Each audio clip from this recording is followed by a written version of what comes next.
And welcome to ScavTalk, everyone. In today's episode, we're going to be discussing all the new weapons added to Escape from Tarkov, whether or not you should be purchasing them in your progression throughout the game. Then we're going to be discussing the changes to more so progression around ammo, as well as some ammo changes themselves, but mostly around progression and where they sit within that particular structure. And then finally, we're going to be talking about BSG stats because last week we forgot to cover it. Yes. So,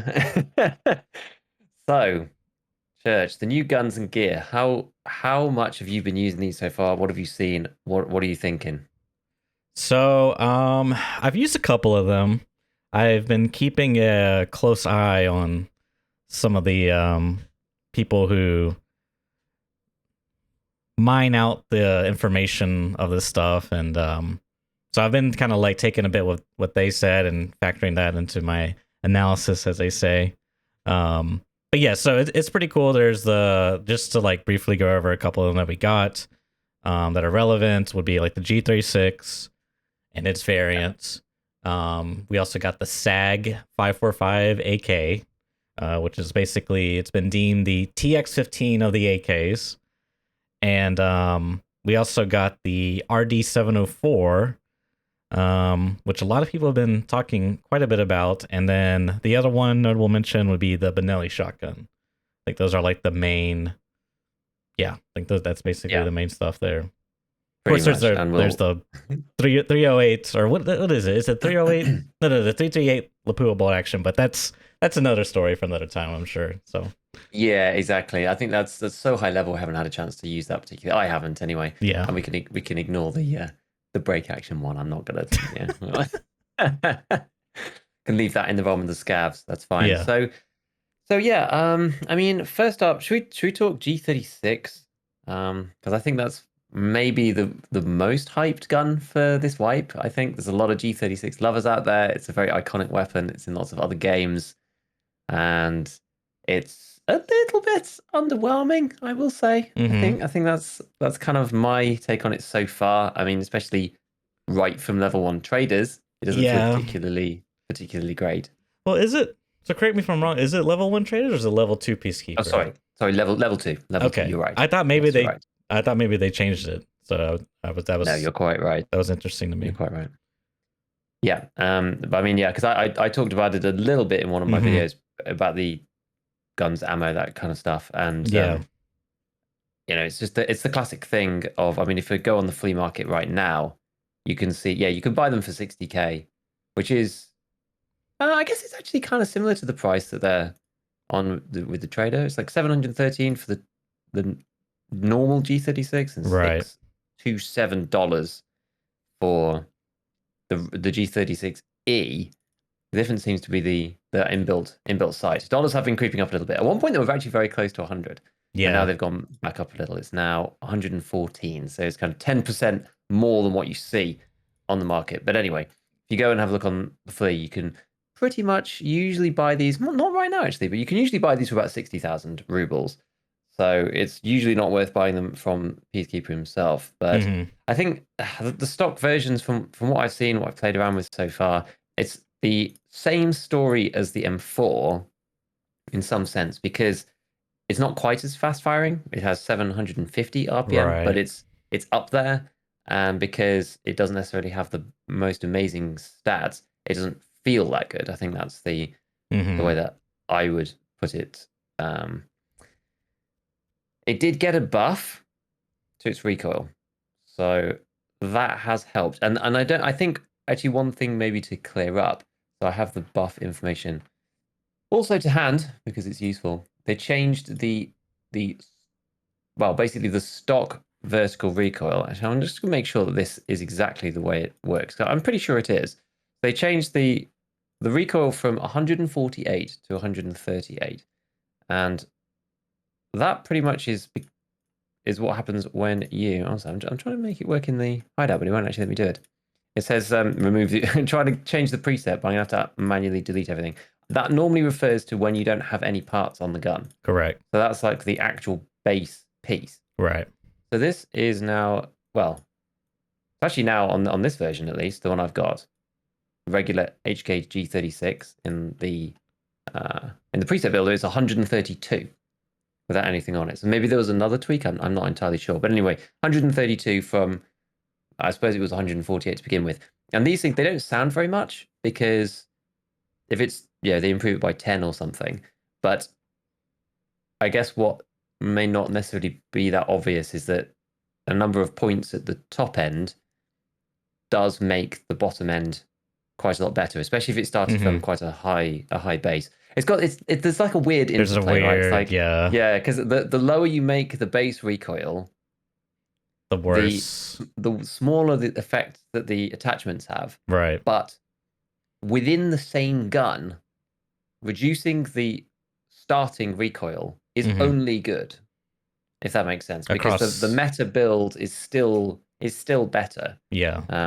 I mean, I'm just trying to think, like, for argument's sake, what a good example might be. So if you had 148 to begin with, and all of your attachments together gave 75% recoil reduction, which is not out of the question, actually, because with the stocks and everything added in, that would get you to, it's probably too much, but that would get you to 37 recoil. And then 132 with a 75% reduction would get you to 33 recoil. So like it makes a couple of points difference at the bottom end, which is really what people care about, I suppose. So that helps a little bit. It's a little bit weird because of the scaling. It is nice too because it helps across the board, whether you're running it stock or mods. It is kind of a nice shift. I mean, I was looking at it initially before they buffed it, and it just looked really bad on paper. Like it's really kind of sucks to compare like when you factor in flea market price, because the flea market fluctuates. Like when I was looking at it, it was like pushing 80K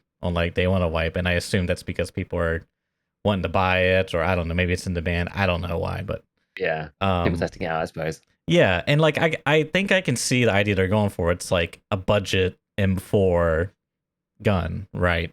Because if you look on Peacekeeper, you got the G36, which is like around $700. The M4 is like $850, I think. You could. It looks like you got the game up, so I'll let you quote if you got it. Yeah, I do have it up. It is useful to have it up here to have a look through all these things. I prepped it beforehand. So yeah, I mean, Peacekeeper 2, $854 for a standard M4.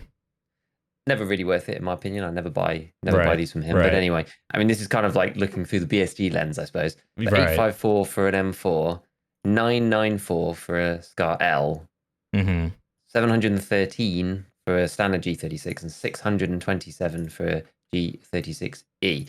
And the other one's only expensive because technically that mounted rail thing, the HKV 3x carry handle, has got both that terrible red dot and a terrible 3x at the same time. So you technically have a scope with it, which I guess is why it's more expensive. So the 627 price is more fair, I suppose. And that's got a 1.5 times also god awful sight in the carry handle. But it is what it is. It's a little bit more cost effective than the other weapons. I mean, thinking of it from a BSG perspective, because they often don't. When it comes to like trader loadouts, they tend not to take into account the flea so much, right? They've got kind of their trader balance, and I think that's because they've got this end game vision coming in. They do tweak with stuff, and they do look at what happens. And certain situations, they fix stuff based on the way that players interact with the flea market and things. But they've also got this second vision of, well, what's it going to be like on release? Like, are you going to be able to access the fleet? And this is the thing, we don't know what's going to happen with the fleet yet, so we kind of have to think it through that lens as well. I was having a few conversations with people just about how it's a real shame actually with the barters and stuff that sometimes that we're not playing hardcore, because it actually makes the game kind of interesting. But anyway, that's a bigger side. But yeah, as you say, it's kind of like a halfway house between the two. You can't really, I mean, I don't know yet because I haven't got all the trades unlocked. I haven't got all the stuff unlocked. So I don't know 100% what you can and cannot do with this thing yet, because I can't unlock the 2 shorter handguards. So I can't really make the 36C. Yeah. For example. What I saw, you really can't do a lot of mods. I think you can change the stock to like a better recoil reduction stock, and I don't think the handguards, like that's basically all you do is you just change the stock and you put a suppressor on the G36E. Can you not put any vertical foregrips on these things? You can. Okay, but so I wonder if the meta versions will actually end up being okay. I don't know. You mean the shorter ones will actually being better? Well, maybe. I don't know. Yeah, because I mean, it's probably if you're going for recoil, it's gonna be the long version. Historically, that's how it always works, right? Usually, yeah, but I'm not sure in this particular circumstance. There's something on Peacekeeper that I can't actually. It's just a bipod because it looks to me like the 6 vent version. Mm-hmm. All you can do is put a bipod on the front. I don't think you can mount any handguards. Which is Maybe kind of that funny. is. I don't know. Well, I'm not actually sure. I'm not That sure. might Like be the the best I can get this thing case. to with the parts that I have open is 51 recoil, which is, it's not great for Yeah. for 750 RPM. Like we know how a 50 recoil M4 used to feel in 1211. It felt great. In 1212 it felt not great. And then MDR and those lot are all good because they've got 650 RPM. This is 750, so it's kind of halfway between.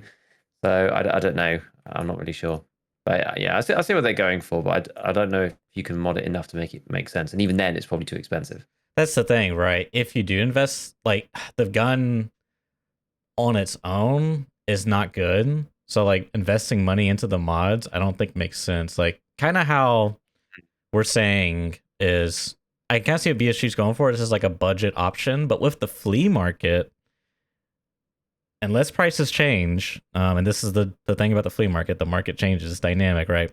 But you can just buy a Scar L for the same price as you could the G36, and it's just better. Like it's just better all around. So it makes like no, like there's not really a point to the G36. Now it is a little bit better with the buffs they did because they lowered the dispersion from 25 to 20, which is the angular spread. So that's like what, a 20% reduction or something like this. So it basically it won't deviate left or right as much as it used to before the change.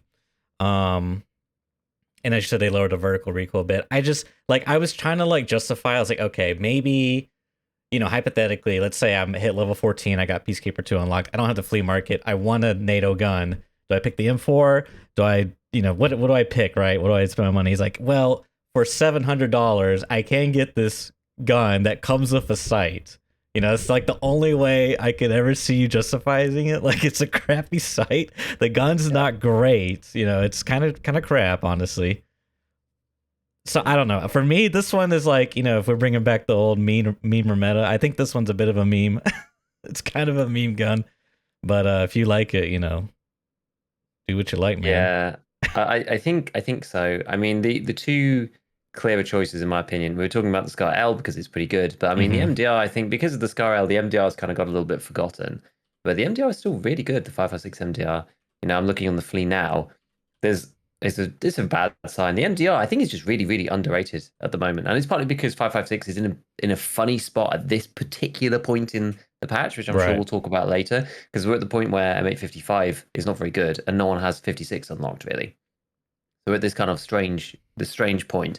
But you look at the flea market, there's 5 listings, and then we're into the listings that are like going to time out because they've been up for so long, which is always a bad sign, right? The marketplace, either someone's come and bought all the MDRs out very recently, which I think is kind of unlikely. Yeah. But the rest of them are all at 70, 71K, something like that. And these will perform really, really well. You don't need to have a Scar L even. Like an MDR will perform just as well as a Scar. I mean, it's option. Not. Yeah, it's not exactly. It's not quite as good on the horizontal, but it takes up less of the screen. It's shorter. It has higher ergonomics. Right. It's a really good option. Yeah, actually. it's a good option.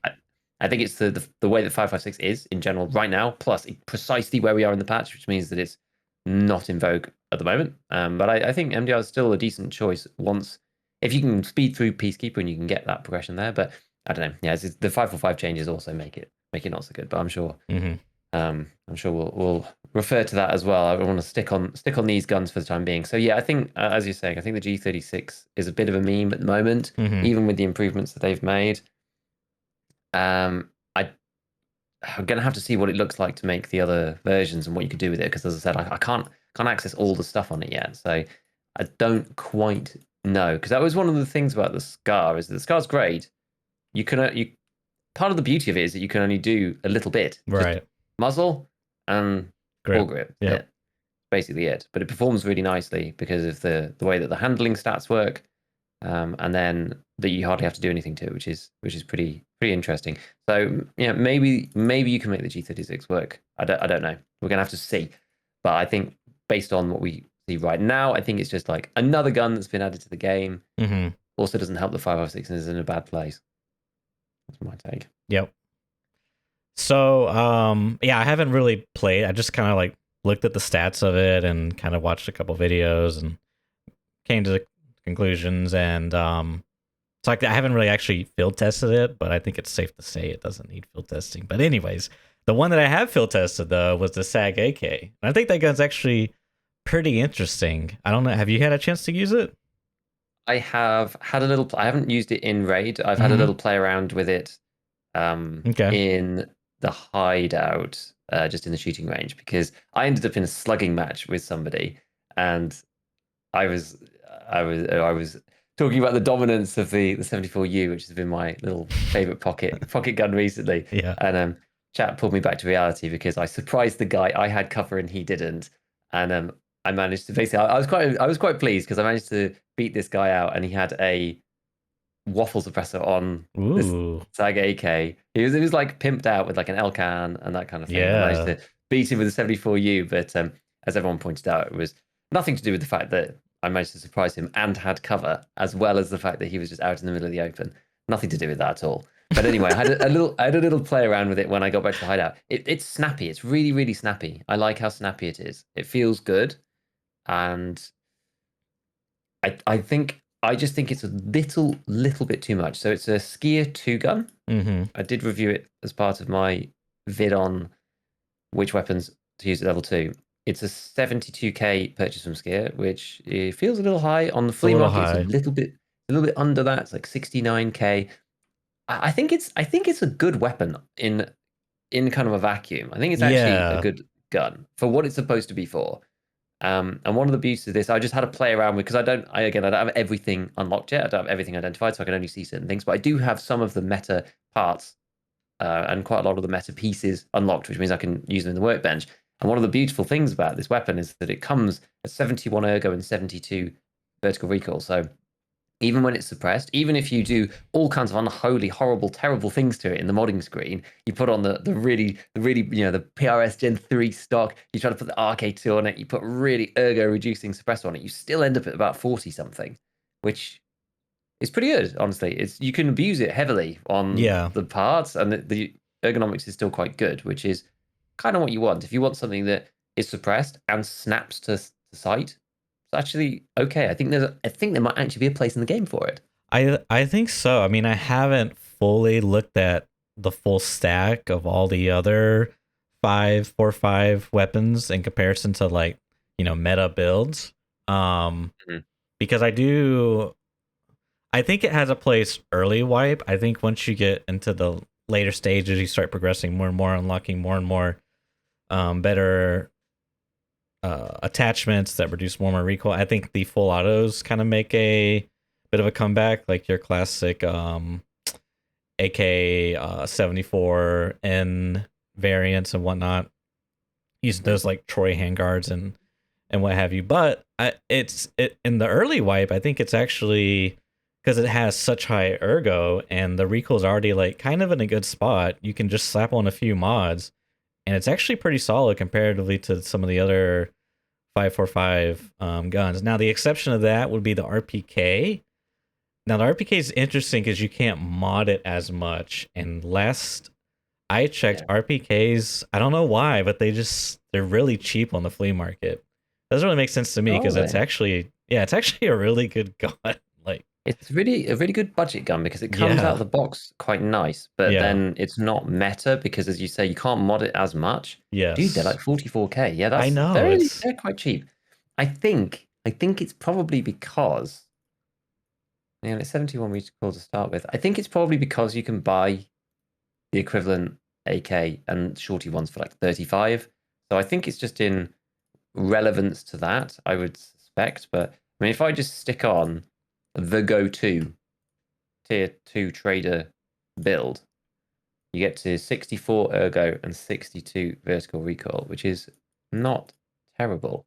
I'm actually not sure which, because I don't mod or haven't modded any 5.56 weapons or any M4s or anything like that. Mm-hmm. Actually, not entirely certain which real stock I can get access to here because I haven't actually looked. Let me see. There are some spoofy ways of doing it. To be fair, you can get the Crystal Defiance. Okay, you can get the Crystal Defiance. That one's really good. Peacekeeper 2. That's good. Oh my god, that one's really That's good. like baby MOE carbine in that one. Yeah.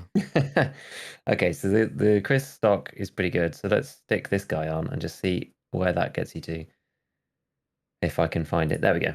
And so that gets you to 70.5 ergonomics, very specifically, and 59 vertical recoil, which is not bad. I've just been playing around with, I think this is why though. So I've just been playing around with the 74N because I'm putting something together on that at the moment. You can buy them for 35k, and you can get those to 62, I think, without much difficulty. I guess you have to buy. Yeah, how much is this? Because if it's 45, the RP, it's probably about the same. It's probably about the same, roughly speaking. Yeah. Yeah, I'd need to go through and specifically look. If I do this, actually, yeah, it's only like 70,000 for this RPK. It might even be cheaper actually. You don't have to buy the butt pad. You don't have to buy the hand guard. You don't have to buy the grip. You don't have to buy the hand guard, which saves you about 10k. It's a really good gun. Like it's very cost effective. My old friend group, they like two of them. They were just like RPKs the whole while, like dirt cheap, slap on the side, like they were wild. But yeah. So the RPK does also have slightly better hidden stats, like just barely, nothing that matters too much compared to like the AKS 74N. But it's also equally with the SAG AK. But that's the thing is like the SAG AK, it's semi-auto. It's 70,000 rubles and some change. So it's like twice the flea price. Like you can get it a little bit cheaper on the flea market, the SAG AK. Interesting enough, there's a short version of the SAG AK on the flea market. I don't know if a trader sells it, but it's literally a shorter barrel.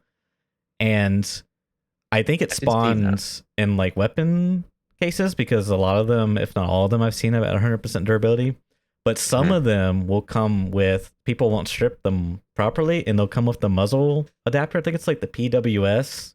It's like kind of a decent. Yeah, there's one there now, actually. Yeah, it's kind of a decent. So I don't know, something to look out for. If semi-auto is not your thing, I understand. I think the gun is a little bit pricey when compared to something like an RPK that you can mod out. It's interesting because you could use the RPK on semi, right?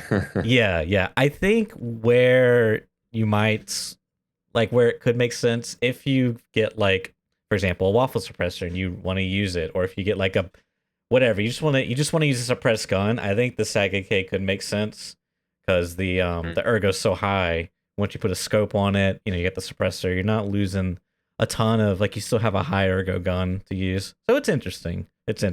Did you say the hidden stat compares for the RPK versus that? The SAG, they're the same. Yeah.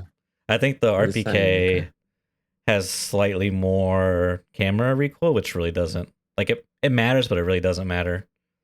So we're talking about like vertical recoil effectively is the same as the RPK. Yeah, so the convergence stat. Yeah, so the convergence stat's the same. The spread / dispersion's the same for the SAG. The only difference is the camera recoil is a little bit more on the RPK, which doesn't really, like, in my opinion, that doesn't matter too much. It's more of a visual thing. Like, it can matter, but yeah, I think camera recoil is such a very weird small thing. difference, right? It's a very small difference between the RPK even and like the AK 74Ns or whatever. It's like a minor difference. Yes, it's very minuscule. But I don't know. It's interesting. I'm really not sure why. I think one reason people don't run the RPK as much is like there's all these quests early on that require to use certain guns, so it's just like you kind of just like have to use these other guns. I don't know. That's true. I know that there's one specific reason also why people don't use it, and that's because, as far as I understand, I think this is still true. If you use the RPK, it skills up the LMG skill. That's another good point as well, not the assault rifle skill. Yeah, so you actually don't benefit from the handling when you're using all the various assault rifles across the game. It's the only LMG. Right. So it's the only thing that skills LMGs. It's kind of on its own. So you're sort of better off. Like if I look at my stats now, I've got 0 in LMGs with a little bit because I used the RPK once, I think. And I've got assault rifles level 2 already. So I have reduces weapon recall by +1% just built into my stats because of that. So you have to kind of bear that in mind. I think like it is, but it is good. It is good budget. It is good budget. That's true. That's true. Yeah. So I think for me, SAG AK, it's a meme meta gun. I think it has a place, very, very, very niche place, but I think you can make it work. Probably another one of those ones like TX15 or it's making a concerted decision, and this does actually matter, even though it doesn't make any difference in reality. This is a sort of psychology and player mindset thing. It's one of those things where if you make a concerted decision, it's actually the same if you take an M4 on semi. If you make a concerted decision to play the game in a semi-auto fashion, you will engage in your fights in a different way as well. So if you're forced to use semi only, you'll be more accurate. You're probably looking for more headshots and less likely just to spray randomly at people. I know that's at least the way it goes for me. If I have an M4 on me, the temptation, the overwhelming temptation just to hold mouse 1 and just let her rip and hopefully they die is quite a lot sometimes. Whereas if you know that you don't have that, like it seems a silly thing, you're taking away functionality. It should be specifically a bad thing, and you have the choice to choose between full auto and semi auto. But you have the choice, why would you ever stick it on semi, right? And then there's this weird psychological impact that we've talked about before, and I think there is some merit to it. So yeah, if you want to be playing that kind of slightly more tactical suppressed thing, and also I will say I do think there is something in. I mean, to be fair, the RPK also has good ergo stats too, but there's something to be said about being able to build something with good ergo that has a suppressor too, which again feeds into that mindset of right, we're playing semi-auto and we're going to be going pew pew pew pew, and they're not going to know where I am. I'm going for headshots or whatever. I think there's a sort of psychological thing to be said there as well. But yeah, broadly speaking, I mean, just looking at the stats, I think as you say, I think there's a place, but it probably isn't going to rock the game, with its abilities or the way that it fits into the meta. Yeah. Oh, and quick shout out to Zay. He said that the shorty SAG AK is on level 3 skier for 81,000 rubles. But yeah, I did buy the shorty from the flea market that had one of those adapters on and took it off, sold the shorty, bought the long one, and did the conversion thing. It's kind of, I don't know. Look into it, see if it's your cup of tea, and give it a go, maybe. Exactly. Next one I want to talk about is the Benelli shotgun. Now, is it on Jaeger 3? I think it's on Jaeger 3. I think it is, because I actually just got Jaeger 3. I didn't even realize I had Jaeger 3, but he's only, I can't remember which level it is. He's one of the earliest. It's funny because as much as everybody hates Jaeger, he's one of the traders that I end up getting. Like, he's awful, but with EOD, it's actually not too bad. And some of the quests with Tarkov Shooter now, it's made it a lot easier to get rep. And because his level requirement is so low compared to the other traders, broadly speaking, you end up getting him quite quickly. So yeah, it's on Jaeger 3. I can see it here. 41,700, which is, for a shotgun, it's on the upper end, but it's relatively cheap as far as guns go. Yeah. So I don't know how much you've had a look into it, but I haven't used it, but I poured over the data, watched a couple of videos explaining some of the data, and it's an interesting gun. I think the most interesting thing about it for me, two things really. One, you can put a ridiculously long extended magazine on it. I think it's like a 12 shell magazine, and it just looks ridiculous because you can't change the barrel. So you have like this, regular like 550 millimeters length barrel, and then underneath you got this like long pole sticking out of the gun. Yeah, it looks absolutely hilarious. But so there's that, right? You can put 12 shells into it, but I think it's actually 13. Is it 13? That's crazy. Yeah. The interesting part about it, though, is its rate of fire is, I think it's 300 compared to the standard 450 across all semi-autos, which I'm not sure if that's a technical thing, because I guess there's more interesting stuff to discuss, because it can fire in pump action in semi-auto, and that 300 rate of fire is tied to the semi-auto obviously, but the pump action Yeah. does pump faster than all the other shotguns, but it doesn't I don't know, it's a weird thing, right? Like you Yeah, it's like you're still probably better off running it in semi, right? And I think right, because because you don't it can get do anything pump. else from using pump. Yeah, There's no other benefits, right? yeah, exactly. Like I think we talked about the pump versus the semi-auto when it was being revealed, Mm-hmm. and as people were saying, it's an IRL thing because you might use a different set of Yes. shotgun shells or slugs or whatever, and some of them don't have enough power to actually cycle the semi-auto mechanism, so you have a pump action available there to do that manually. So within the game, there's not really any use for it. It's just there because it's there IRL and it's kind of cool to have. So semi-auto mode, in my opinion, is all we should really be benchmarking it from as gamers, Mm-hmm. because that's the Right. most important mode. Right. The only thing that I would say about the pump mode is that it did look really good. It was a very kind of Mm-hmm. straight action, and it's not got the weird side out Right. Where thing they that like the Mossberg and the others have. So yeah. it did look pretty cool like that. But yeah, on semi, I'm not sure. I mean, I wonder how. I haven't tested it extensively, so I wonder how good or bad that is against something like the 153. Because sometimes when you spam those shotguns, they have a lot of recoil, even when you've got them in a good configuration. Mm-hmm. So whether limiting the fire rate actually matters that much, and whether having 13 shells is actually more of a benefit than having a slightly improved fire rate to let you go click, click, click and go boom, and just spam flechettes at people. I'm not 100% sure. I mean, I know sometimes Yeah. I've killed people extremely quickly with the 153. You know, if you're coming down a set of stairs in factory and there's a duo and you just vibrate your finger on the button and there's just people just die in front of you.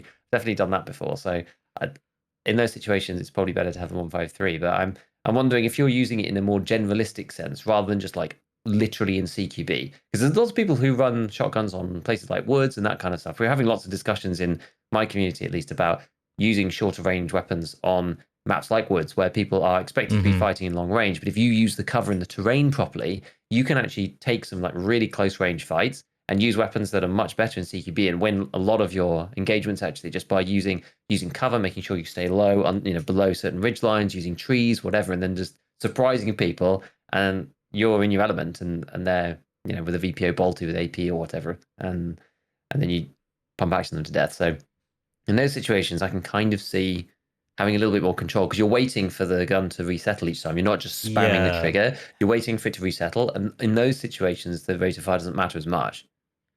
Yeah, and that's the interesting part is the camera recoil is the highest, excluding the TAWs, which again is just mostly a visual thing. Like there is this weird thing with like the shotguns where the more you fire, the camera recoil gets more and more out of control to like you're aiming at the very bottom of your screen. Like you're it's crazy.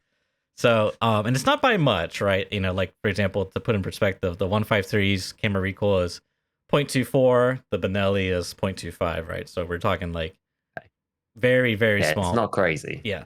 But the difference is the is it the convergence? Sorry, the auto recoil compensation, the feature in the game that your recoil automatically gets compensated. Its modifier is 1.9, which I think is the highest out of all the shotguns. I lost my place here on my spreadsheet, but Is it? yes. And whereas the 153 is 1.6. So like I don't know, it's interesting cuz it's like That's actually quite a big deal, you know. yeah, it's really pushing up there. I mean it you think 0.3 of a difference. How big is that? Well, it's kind of a big deal, and I mean the pistols, for example, they have like 5 or 6 and those things like instantly snap back to the center. Exactly. So It's why they feel so good, even though they have ridiculous mhm. recoil in the stats, because they snap back so quickly. So that's actually a big deal, dude. That's Yeah. actually that's really big, But because you can feel the difference between, say, like look up the 155 and the mhm. 153, and you can feel the difference between that. And I can't remember what it is, but that's like 0.2 maybe or something. The difference there, I forget. I So think you're right. that's actually really quite big. Because one interesting thing, so when I did my a load of shotgun stuff, I did like something on the 155 compared to the 153. What I found interesting was that statistic I felt mattered more than the recoil in many ways, because so none of the shotgun builds really get out of the 100 recoil zone. And we've Mhm. talked before about recoil itself. Recoil just means how much the gun goes up, pretty well much. and then there's other stats to bring the weapon back down again. So because you're not, because I think the best 153 build or something is like, maybe it's like 90, something like that. Because it's above 80 or so for every shotgun with every build, your barrel leaves the target in every situation when you fire. And so all that matters actually is how quickly You can it get comes it. back down again. Yeah. Right. And what's interesting is that most heavily modded 153 build, yeah, the gun moves less when you shoot it, but you still lose sight picture, just the same as with the budget version. So it's like, you've got two, right? One jumps up a bit and comes back. The other one jumps up a lot and comes back. But by the time they settle back, it's the same because that return to center time is the same for both. And normally for an assault rifle or something, that matters because if you're firing on full auto, then it's kind of compounding and then you end up with this stable pattern or whatever. But for a shotgun or weapons with really high recoil, it's actually the recoil itself becomes much less important. It becomes more about this statistic and the return to center time, which, as you're saying, is super high on this shotgun. It might actually make it really, really, really good. Yes, and it's interesting because stock 155, 153, and the Benelli, the ergo is actually really high on the Benelli. It's 62. Like the 153 has terrible ergo, right? It's like I'm looking at it now. It's 29. Like it's awful. That's stock, right? And then the 155 has 51, which is not bad. You can turn that one into a space cannon. Yeah. The Benelli stock has the second best vertical recoil, which is 277. And I'm fairly certain you cannot do anything to the recoil. I could be wrong. I'm not sure about. Yeah, I think actually you can. You can put a muzzle device on it. Yeah. But I don't think you you're can put the muzzles on it, but I think that's about it, isn't it? Yeah, I don't think you're gonna get below like 120, which again, as you say, is not really a big deal.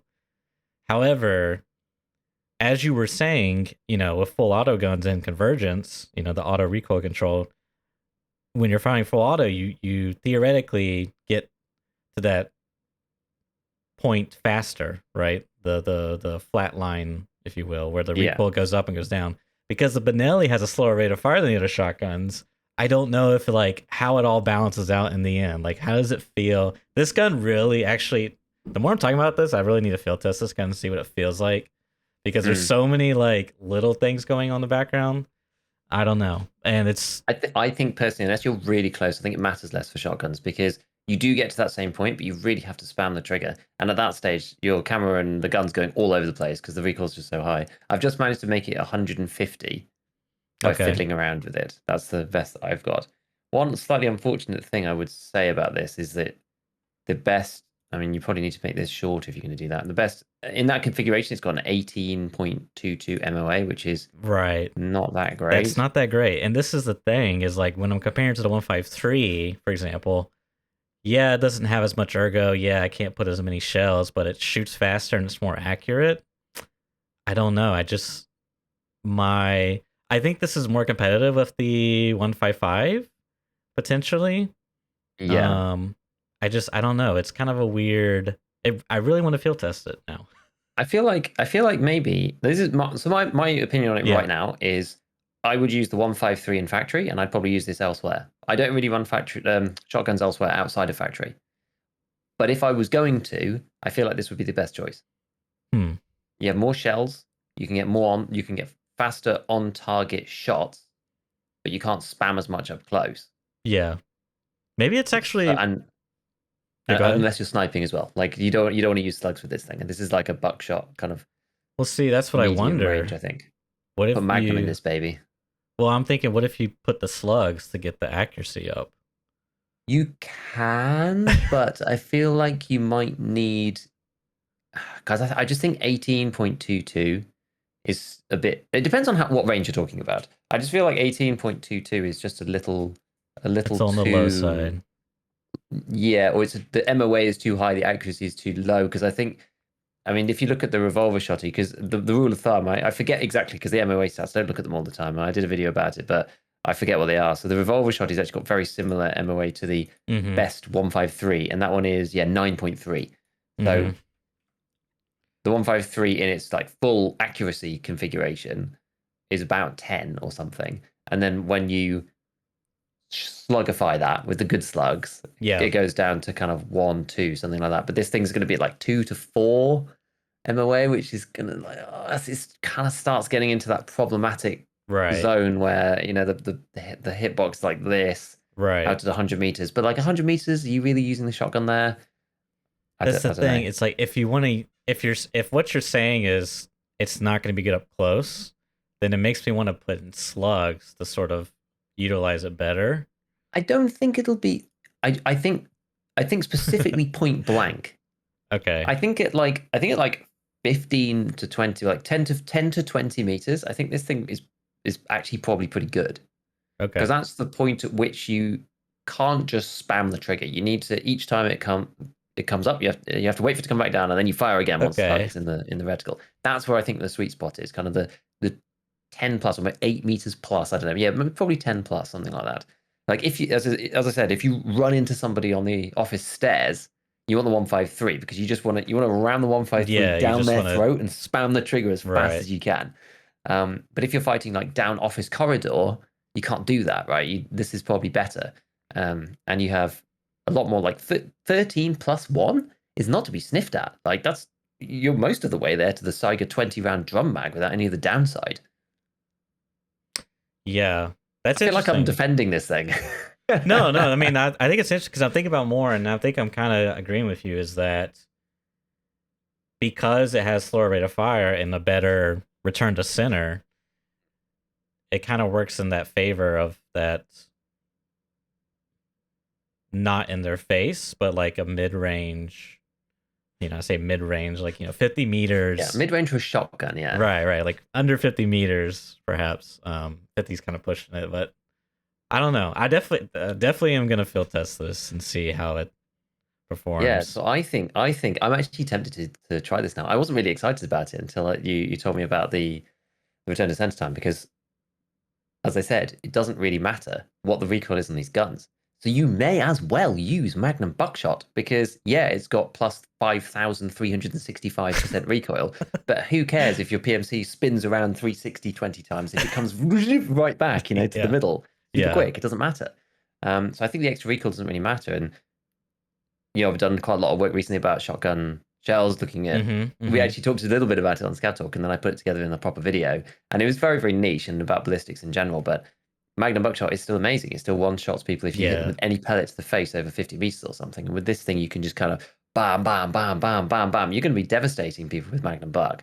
I imagine the first 2 to 3 shots will be kind of like, the first shot will be like your on target. The following 2 shots will be like your off target. But then after that, I imagine it's just like you got 10 more shells to unload on them. Like, it could be pretty good, dude. I want to test it. Good.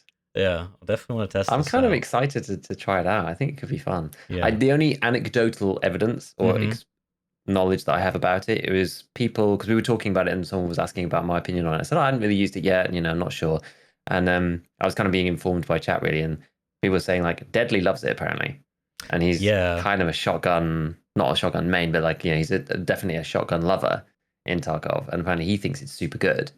So there's that data point to bear in mind. He thinks it feels good. And I imagine he probably hasn't like looked into the behind the scenes stats or whatever. It just feels good to him. So, take that with for what it's worth, which I think is, definitely something. And maybe let's give it a proper tryout. Yeah, for sure. I mean, I think coming into this, I was definitely writing it off, but now I'm like, okay, this actually needs some serious testing. There's probably something to this stuff you're saying here. Imagine running into 2 guys running these things, and it's just like, 28 shells of Magnum, and it just doesn't stop coming. Just Magnum Buck, just with like 20, 30 meters. You're going to take someone down real quick, I wonder too, I'll have to recheck my data, but I wonder if it reloads faster than the other shotguns. I can't remember if that was that's a very good pro, because it does have different animations, right? So I wonder if the reload animation's faster, because that would be a pretty big pro. Yeah, that would be a big pro. I have to look into that. So, that's the Benelli. Think we're kind of just saying that might be good. Let us know if you've used it, because I'd be curious to hear what other people's anecdotal data points are. The final gun that we'll talk about is the new meta. Oh my god, I killed 10 people in the lobby with this zero recoil gun video. I've been seeing so many videos that's featuring this gun. So it's the what is it? RD 704, is it? Yeah. Rifle And Dynamics yes, 704. it from everything I've seen, it looks to be pretty good. It's actually pretty interesting. I don't think it's a I'm not sure if it's gonna be meta. I'm not totally sure because it's a weird mix of things going on. So I guess to sort of like brief it, I believe you can get it from Skier 3 and it's 115k rubles, give or take, if I'm not mistaken. So I'll check on the fleet, but yeah. And it's basically a shorty AK that fires 7.62 by 39, right? The muzzle only accepts, if I recall, it only accepts 308 Yeah, that is right. muzzles. So you don't have to do any like muzzle attachments conversion things. It's just like straight up, you can just slap on 308 muzzles on it. And you can't change the handguard, but you can of course slap, rails on it and grips and whatnot. It comes with a pretty good pistol grip. I think it's like a 12 plus 12 ergo AK pistol grip, like out of the box. Like out of the box, its stats look pretty good. Like the muzzle isn't the greatest, and all you gotta do is just slap it for a grip. I think the stock butt pad isn't really the greatest either, but you can easily convert that. Yeah.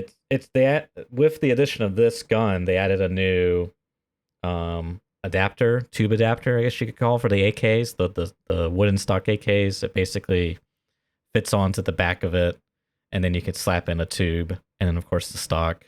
So now I guess we got like 2 or 3 different tube adapters now. Or did they remove the old one? I don't even know. Now that I'm Oh yeah, because it's called the new one's called AK2M4, which is good. I like it. It does what it says on the tin. I think the ME4 is still technically better. AK74 ME4 buffer tube is still technically slightly better. It's got the same ergonomics and removes 4 recoil, so it is better. But I'm guessing this is higher level traders, I would imagine. I'm not 100% certain. Yeah, so the AKM one, yeah, so that's at Skier 3, the ME4, whereas the AK to M4 is on Mechanic 2, it looks like. Or Mechanic 1. I have Mechanic 2, so it's either Mechanic 1 or Mechanic 2. Probably Mechanic 2. Yeah. But yeah, it gives you a bit of an option. A little bit of an option of what you can do with it. So yeah, that's kind of what you get out of the box. Now it's got pretty good stats to talk about behind the scenes what's going on. The behind the scenes stats aren't that great, actually, believe it or not. To people compare it to the mutant, so to sort of like compare the two, the auto recoil control stat is 25 on the mutant, whereas the RD704 is 20. Sorry, I said that wrong. Not the auto, the dispersion, the spread, if you will. Horizontal recoil is that? Basically, yeah. I mean, think of it like this: 90 is the angle that the gun moves, which is just straight up, and then the value of this dispersion is the variance to left or right. So if it's 20, that means they can go 20 degrees to the left, 20 degrees to the right. If it's 25, it's a little bit more, yada yada yada. So this one has 20 versus 25 on the mutant, so it's a little bit less on the side to side.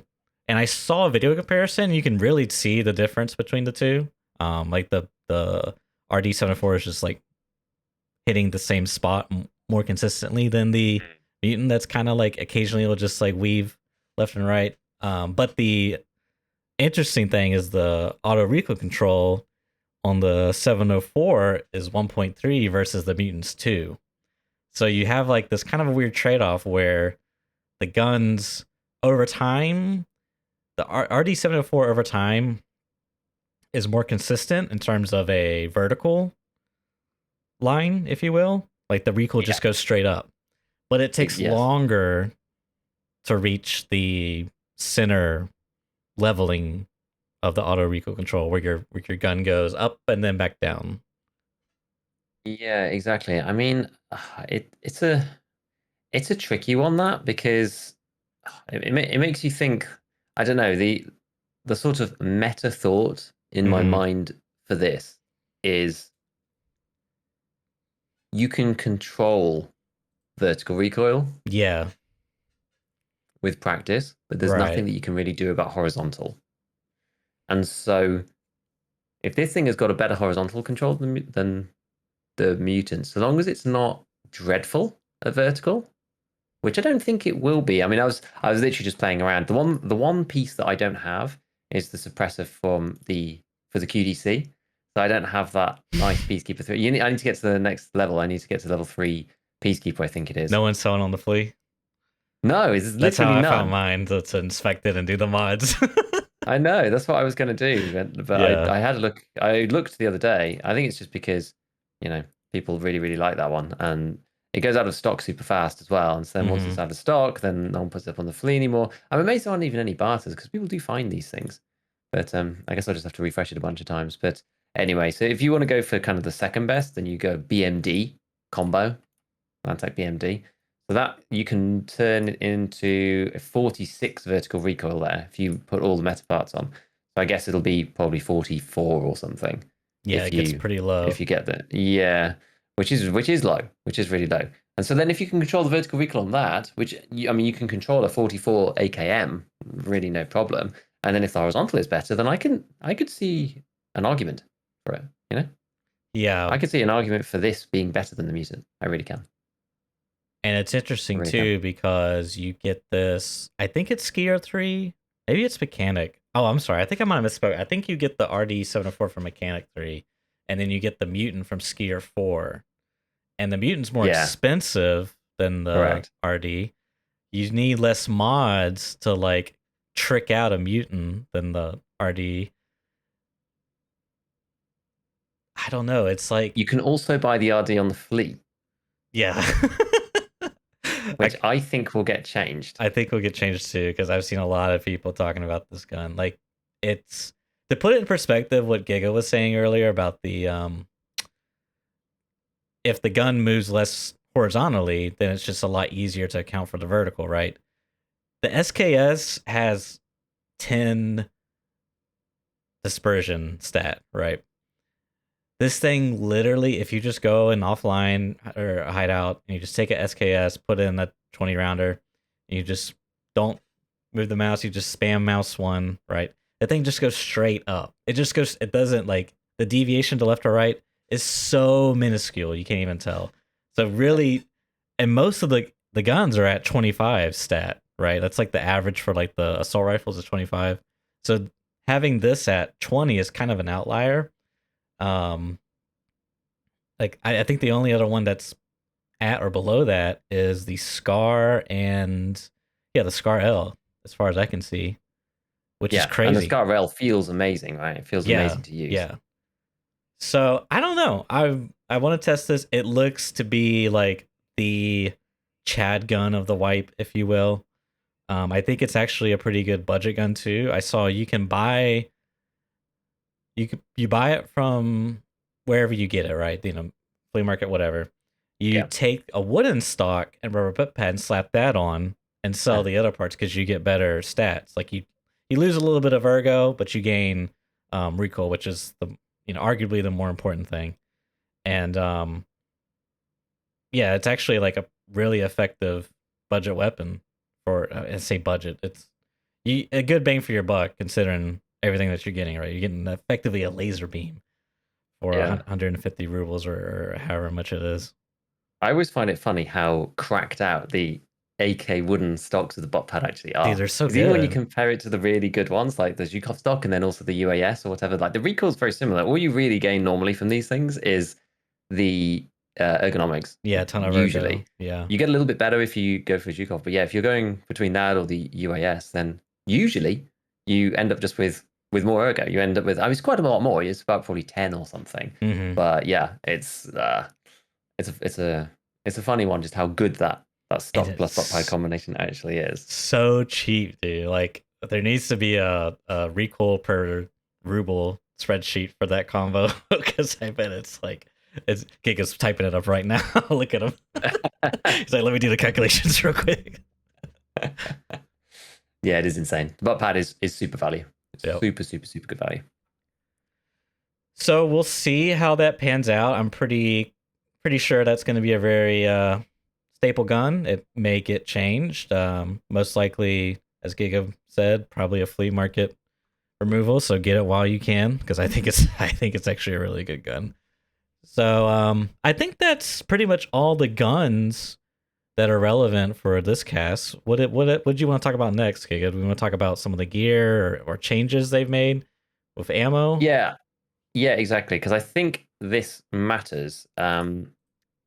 It's kind of been documented in a few different places, but I think it's a good discussion point anyway, just as to what's shifting around, what's going to be meta, and what's not. So first things first, I think it's probably the most important change was the M80 being moved from Peacekeeper 2 to Peacekeeper 3. I think that's going to tear up the meta a lot because the last wipe, loads of people were either complaining or talking about the RFB and about how good the RFB is. You get to Skier 2, you get Yeah, to Peacekeeper 2, you buy M80 from Peacekeeper, you buy the RFB from Skier, it's 55k. Really, really good. You put a scope on it and then you just start smashing people because it's like 90% pen chance through class 4. No one can buy anything better than class 4, and it basically is like everybody's not wearing any armor at all when you're running around, and you can buy it at Skier 2, which is pretty crazy. I think this is probably quite good. mm-hmm. Honestly, I actually think this is probably okay because I was looking at it and comparing it to some of the others. Like I've never, and this is why it's a good thing, is that I've never looked at TCW and BCP for 760 by 51 in all seriousness. Because why ever would you? Because you can't use it at all before Peacekeeper 2, really, because you just can't even get any guns for it. And the ones that you can get are like hunters off scabs, which is useless Yeah. anyway. And then once you get M80, you get that from Skier first, really, and then you get then you get from Peacekeeper, and then you get Skier afterwards, and then it's like, well, I already have M80 now, so great. So I was actually looking at TCW and BCP, and it's funny because I do think it's quite similar to some of the other choices you have to make for some of the other weapons. It's why the 366 caliber is kind of hard. It's actually very similar because like TKM FMJ with its 98 damage and 23 pen is, I think, analogous to BCP because that's got Mm-hmm. 88 damage and 31 pen. So that's the one that one taps people if they aren't wearing any armor, but if they're wearing class 4, then it certainly doesn't. The Right. only thing I guess about like TCWSP, it's like 67 damage is quite low, but 34 pen is not enough to kind of guarantee penetrations through class 4 either.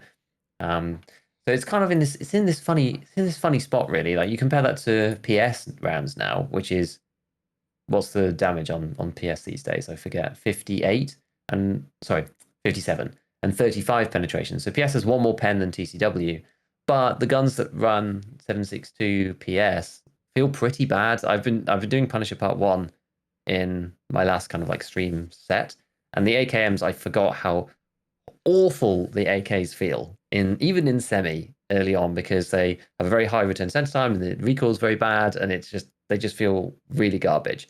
And also the SKS isn't that much better, and you can't pimp it out really on the cheap early on because some of the good barters need weapon parts, and weapon parts are really expensive. So it's complicated. So I actually think that now this has brought these much closer. Like previously, if you had the choice between trying to use the SKS or an AK longer range versus the RFB, the RFB was just like a clear standout, most obvious choice in the entire universe, right? Whereas Mm-hmm. now I think they're much closer. Their decision is now much closer. I still think the RFB is better with TCW. Honestly, I actually do because it's very snappy. The RFB is very snappy when Yeah. it fires, and none of these guns are super lasers. It's not like you're running the SAS M1A or the SR25 where when you fire it just goes tick, tick, tick, tick, tick, tick. Right. We're not running those types of guns. The AKM will go bang like this. So will the SKS. So will the RFB. But the RFB is snappier than both of those other two, and because the rounds is one pen worse, and the damage, like we talked about before, because of breakpoints, doesn't really matter if it's 67 or 57. I think it's about the same. I think it's more just about handling. So I think the RFB is still decent. I think it's still decent. So that's interesting because M80's moved up to Peacekeeper 3. There was an idea that somebody put out, which I thought was a really, really good idea, which was, I think I might have mentioned it last time, which is to move PS up to Rapport 2 and then make people use D45 because it's actually a fine round with 64 damage and 30 pen. But anyway, yeah, that could be interesting. That would be it would be a nice balancing thing, I think. But that was, yeah, if BSG wanted to do that, it could be kind of good. And then the other one, the other part, which has been our pet peeve, is that AP 6.3 is back. But yeah, what do you think about M80 before we move on to that? Well, let me do this. I gotta take care of something. Sorry, give me 2 seconds. My door. Yeah, so M80. What's your thoughts? I think it's a good change. I think that did feel a little too level 4. Like it last swipe, it was like hit level 14, check. Buy M80, check. Buy 308 gun, check. Congratulations. You are now lit. I don't know. It's just like it was really strong, dude. I liked it because it was like I don't know. It was kind of fun to run like basically a stock SR25 and feel like I'm running something really powerful, but it was just like really powerful, dude. Like, and it was so crazy trying to get M80 rounds off Peacekeeper once everyone started doing that. Because God, that was a nightmare. Yeah. So I think it's a good balance change because Class 4 armor is kind of like the upper echelon early wipe. I say kind of because there's a lot of Class 4 armors. Therefore, there's a lot of chances to find it. Scavs can spawn with it as well. But anyways, Class 5 and 6 are much harder to come by. So having something that can instantly go through it, like you said, is just kind of like, kind of defeats the purpose of having that armor, right? You know, it's just like, I don't know. It's kind of a weird progression issue, I feel like. So I'm glad they moved it to Peacekeeper 3. What that means for the overall progression, I'm not too sure, but I think it's a good move. Yeah. I mean, it's one of those ones, I wouldn't have minded if they'd kept it there. Like, it feels almost too obvious a choice, which is why I think it's kind of good that it's gone. But I don't feel like the RFB is without risk to run. Like, it's a bit clumsy in CQB. Yeah. You can't easily put a laser on it without doing unholy shenanigans. Yep. And it's not a clear winner in all those situations. It's extremely good as kind of a DMR / sort of sniping weapon early on, but that's sort of limited value early wipe too. I mean, it's good on Lighthouse and stuff, but like, yeah, I think it's probably a good change that it got removed, but I don't feel like it's, I don't know. I don't feel like it would have been terrible if they'd left it there. In some ways, I'm more excited that AP 6.3 is back. Yeah, I mean, I'm glad it's back too. I'm just not excited that it's $7 a round is my only thing, but at least it's back. Yeah, it's a lot of money. So it's back to Peacekeeper 3, which is it's kind of not high. Great. It's a little high. I almost feel like it could have been put at Peacekeeper 2 after unlocking him from Skier, maybe? You know, you complete Friend from the West, and then because you get Peacekeeper 3 after you have to do some quests for him. So I feel like maybe as soon as you unlock Peacekeeper as an actual trader that does trades, before you've got any rep, maybe you get it there. Because I'm not sure if you want to get it. To be honest, you could probably just put it at Peacekeeper 2 and it honestly would be okay. That's kind of what I feel like. And for it to be so expensive too. Because here's the thing, right? You hit Peacekeeper level 3, you have M80 at $3, assuming this is updated. I'm looking at a wiki screenshot. It's probably not updated, but yeah, you have M80 for $3. You have 56A1 for $4. And then you're telling me for $7 I can get a round that has 30 penetration chance? I mean, like, yes, you can put it in SMGs that fire really fast. Okay. But I don't know. I'd much rather spend the $3, half the cost, to get more pen and more damage from a 3. Like, I don't know. It's so hard to justify spending $7 for a round that can not even really pin class 3. Like, it can, yeah, but it's not a guarantee. It's just like, dude, that's really pricey, man. Yes, it's very expensive. I mean, it's hard to balance. I will admit, it's hard to balance 9mm because it ranges so dramatically from the M9 and the pistols on one end through to the Vector on the other end. So you've got such a wide variety. It's not like, you know, you don't have 7.62 pistol that fires BP. Right? That Right. doesn't exist. So you've got a very wide range of rounds. I think the thing for me is that it's underperformance against ACP, against 45 ACP, is probably where I have kind of the most issue with it, because that also has the same problem. And at Peacekeeper 3, you also unlock ACP AP, which is Right. cracked. Right? That thing's got 70 damage and 38 penetration, which is insane. And that thing can go in the ACP vector. Now, you can't put a drum on the ACP vector. Sure. Not yet, anyway. So there is that as a balancing factor. But I don't know. I think it's okay. Like baby steps. I'd rather them do this than nothing. Bring it back. It gives you the option to run some in pistols or whatever. Because running pistols with PST just kind of sucks later on. 30 pen is still not very good, but at least it gives you the option so you can run the expensive rounds if you want to. I don't know whether people should just be hosing people down with AP63. It's more of a specialist round, so I don't mind. It's better than it was, right? It's better than it was. It's better than tying it purely into the craft. I mean, what would you say would be a better price in your mind? Like a more fair price, if you were in charge. If I was in charge, I'd say, because I wouldn't go crazy. I think probably $5. I'd say 4 or probably 5. More fair. Yeah. 4 or 5, somewhere around there. Because to be fair, ACP AP is also $8 a round, so it's not cheap. So you still have to pay for that. Yep. But normally you're using that in the UMP, which is a lot slower fire rate. You're not using it out of an MP9N. Just rubles per minute out of the end of the barrel, you know. I think 5's a good conservative, like right on the line of conservative. I think 4 is a little too much. I feel like if it was 4, because the SMGs fire so fast and have such low recoil, it might be the go-to round for like cost-effective, close quarter combat. Like you just hold down mouse 1, they'll die. I don't know. Yeah, it's interesting because Peacekeeper 3 too. What is that, like level 20? What level do you got to be? Like 26, 25 to unlock them? 24? Peacekeeper. Peacekeeper like 3. Yeah, actually, I was just here. 23. I think. Okay. Is it 23? Oh, I am level 23, so I'm actually not sure. It is level 23. Oh no, it is, but I'm not actually at him yet, so I need rep because I haven't found the USB flash drives. But yeah, it is 23. I am precisely level 23, but I haven't spent enough money with him, and I haven't got his quest unlocked yet because RNG hates me. So, anyways, say all that to say, it's back. I wouldn't particularly be looking forward to unlocking it and using it. I probably would advise sticking to something else, but that being said, can you look up M80 on the flea market and see how much Peacekeeper sells for? Is it $3? It's $3. Yeah, I had it up here before. That's gonna be my go-to then. I'm sorry, it is what it is, dude. That's so good for $3. I feel like they need to bump it up a little bit, but anyways, that's another story.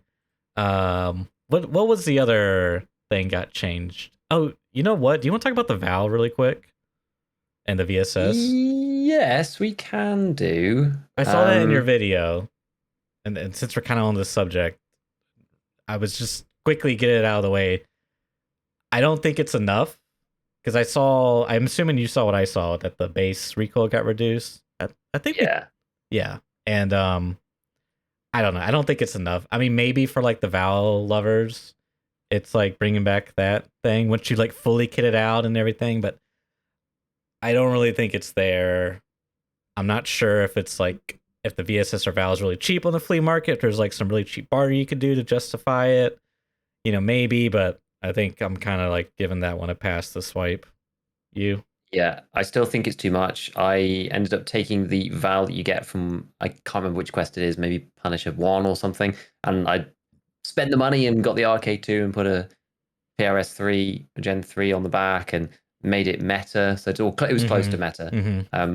I can't remember, there was one piece I couldn't buy for it, but it was very, very close to the minimum recoil, and it still flies up into the air when you shoot it. I don't think it makes sense based on now with changes to the ammo.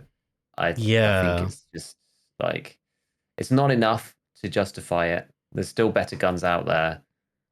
Yeah. I just think it needs some more work, honestly. Yep. I think it needs some more work. To be fair, though, yeah, I mean, we said that there was the big nerfs. It just means that people don't use SP5 anymore. It means you basically need to use SP6. I mean, SP6 is still quite good, though. This is the thing. 58 damage and 46 pen. It's still really good. It's a Prepal 3. So once you get there, then it's still all right. I mean, 46 pen is on par with 762 BP. So it's all right. It's just 1 pen less. But yeah, you don't have the ability to control the recoil because you can't do anything to it. So you're just stuck at stock, and it doesn't perform that well. It needs more. It needs more before it comes back and is good. I think the problem with it is it's one of those weapons that's very binary. It either sucks or it tips over this threshold and just becomes a complete dominator. I think this is the issue. Like, if the recoil sits within a man-sized target, everybody dies. And as soon as it starts to spread outside of that, it becomes useless again. It's very binary. Yeah. I think it's really, really tough. I think it's really tough. So, just want to cover that because last week we talked about the ammo changes, and I think in between last week and this week, they reduced the base recoil from like 140 to 115. I might be quoting those numbers wrong, but it's still not enough in our eyes. So, on to the more interesting change, I think, anyways, is the 5.56 changes. I know you just put out a video. Yeah, and it literally came out as I was finalizing the original videos. It's probably better that I hadn't put it out already and that I hadn't exported it and it wasn't uploading, because once it's uploading, the ship sailed at that point, and that's really my cutoff. But I was going through for my final pass. So what I ended up doing was going through it, writing a little bit of extra script. I then created the audio section, slotted it in, and managed to get some B-roll that made sense and stuff. So it didn't actually take me too long, thankfully. But yeah, I've got the changes here. Most of them, I am always interested. I would love to know what BSG are thinking with some of the changes, because I'm only going to care about the ammo that we use as players for the most part. And the other ones I'm only going to care about if they tip over certain thresholds or they get changed in a big way. Right. So, for example, 5.56 FMJ, right? An ammo that no one uses because it has basically anything. So and this is something that maybe needs to change, right? If they want to change some of the balancing on the early game, which I think they should do personally, and we've spoken before about my distaste for week 1 is, well, okay, let's say day 1 to 3 is class 2 armor. That's being quite generous. Day 4 to 7 is class 3 and maybe 4 armor. And then from the end of the first week, everyone's running class 4. And now we've brought the top down from class 6 down to class 5, really. People don't use class 6 very often. And also because of the flesh damage changes, there are hardly any class 6s that protect stomach. There are no barters for the ones that do, like the Juk 6. There's just no way you can buy that thing. You have to just find it in stashes. So that's just out of the question as well.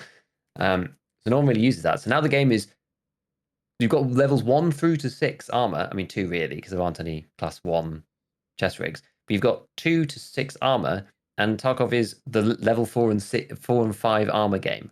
Yeah. And I just think it's a really wasted opportunity. Right. Because when you start, if you start off, and we've seen this is kind of the M80 thing, right? Like, I've never had to look at TCW before, but now because M80 has been pushed up the curve a bit, now I have to. If you start everybody off being able to buy M855 from Peacekeeper at level 1 with 28 penetration, why would I care about FMJ that has a penetration of 24? Why would I ever buy this round? I'm never going to buy this round. But surely in the stats somewhere, they know that not a single round of FMJ has been purchased by players in the history of Tarkov.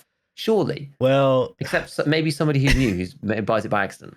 Like, I have bought it before we even before. look into the stats. Like, I would really love to know. And then they tweak these stats. Yes. Like, it's gone from 24 pen to 23 pen. It has actually taken a small nerf. Yeah, I don't know why. Well, okay, so the FMJ is kind of interesting because it does give you 5% recoil reduction. Ooh, look at Giga's face right now. It's like, I just don't understand. Yeah, I mean, yeah. No, you're right. You're right. It definitely feels like it went in the wrong direction by because you can get at level 1, and it is kind of interesting to have different choices, right? You know, I have a compelling interesting thing to have offer choices that here, actually matter. right? And I have another compelling here. They have different pros and cons, but when you have one clear winner, yeah, it's just kind of It's like playing Slay the Spire, and you get to the end, and it's like, choose one of these 3 things. This one gives you 1 energy, this gives you 2, and this one gives you 3. right.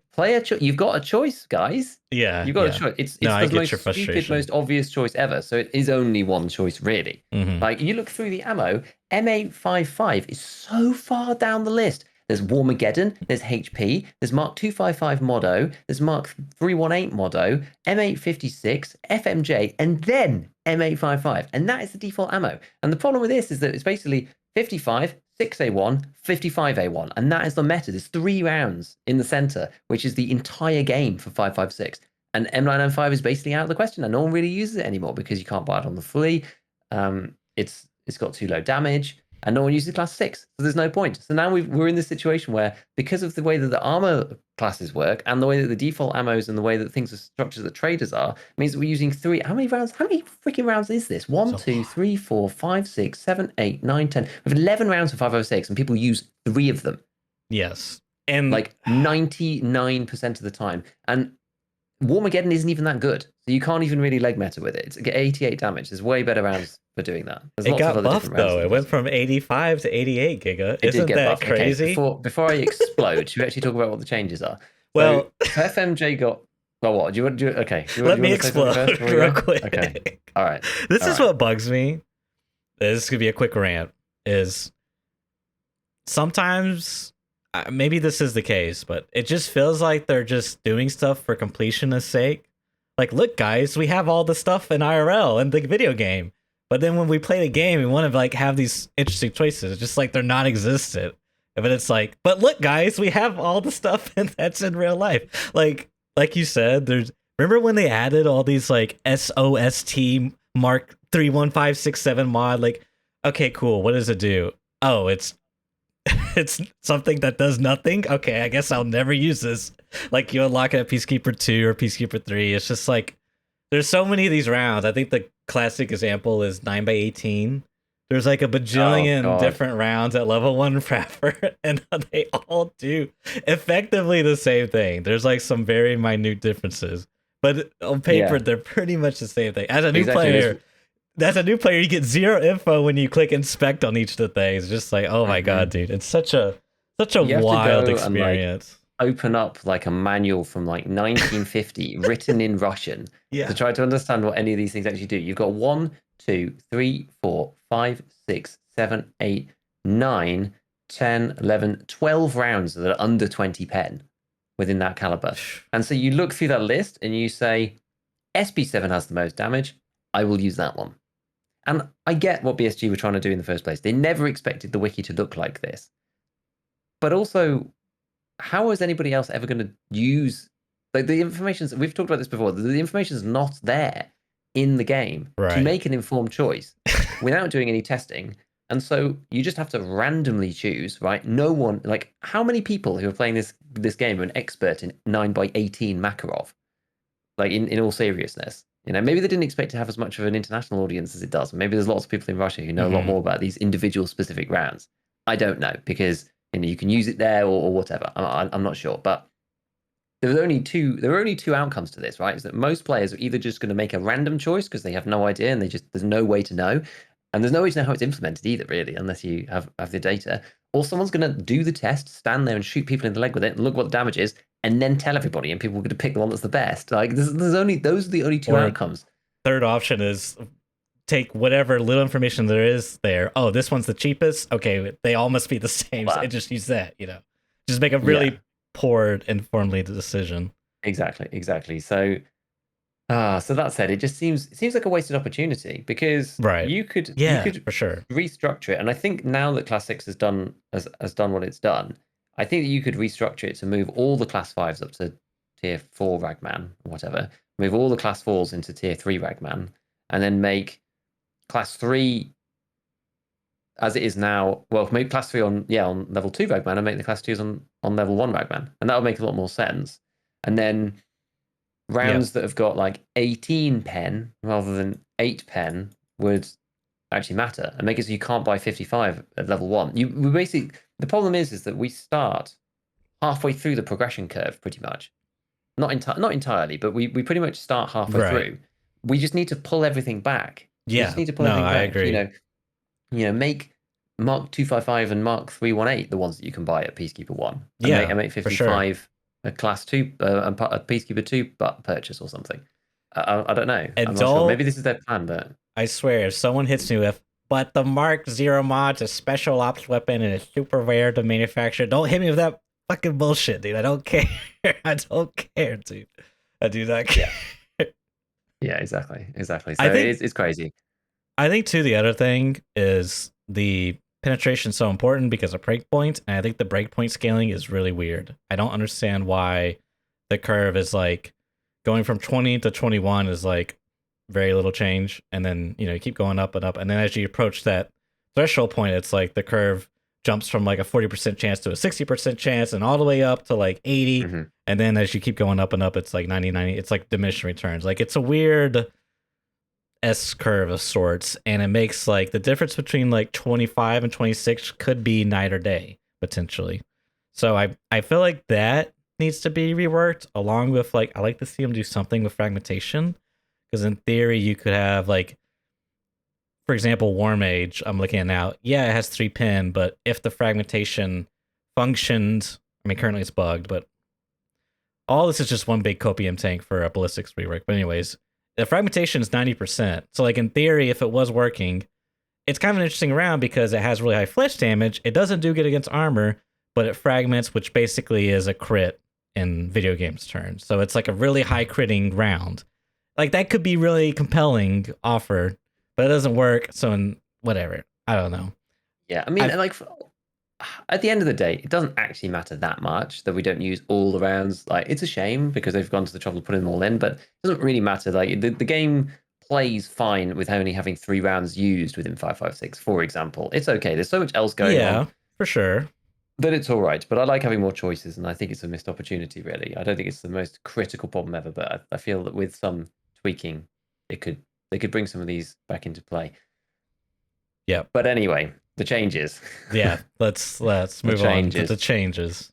So this is why, I mean, I did my video on it and shortened the pathway through, because most of it doesn't really matter. Like FMJ, as you said, because it's under 28 pen, it doesn't beat M855, and you're not going to flesh damage with it because it just isn't around for that, because it only has, it used to have 52 damage and now has 54, so it's not a leg meta round. And with 24 and going down to 23 pen, it's also not a armor penetrating round either, which is useless.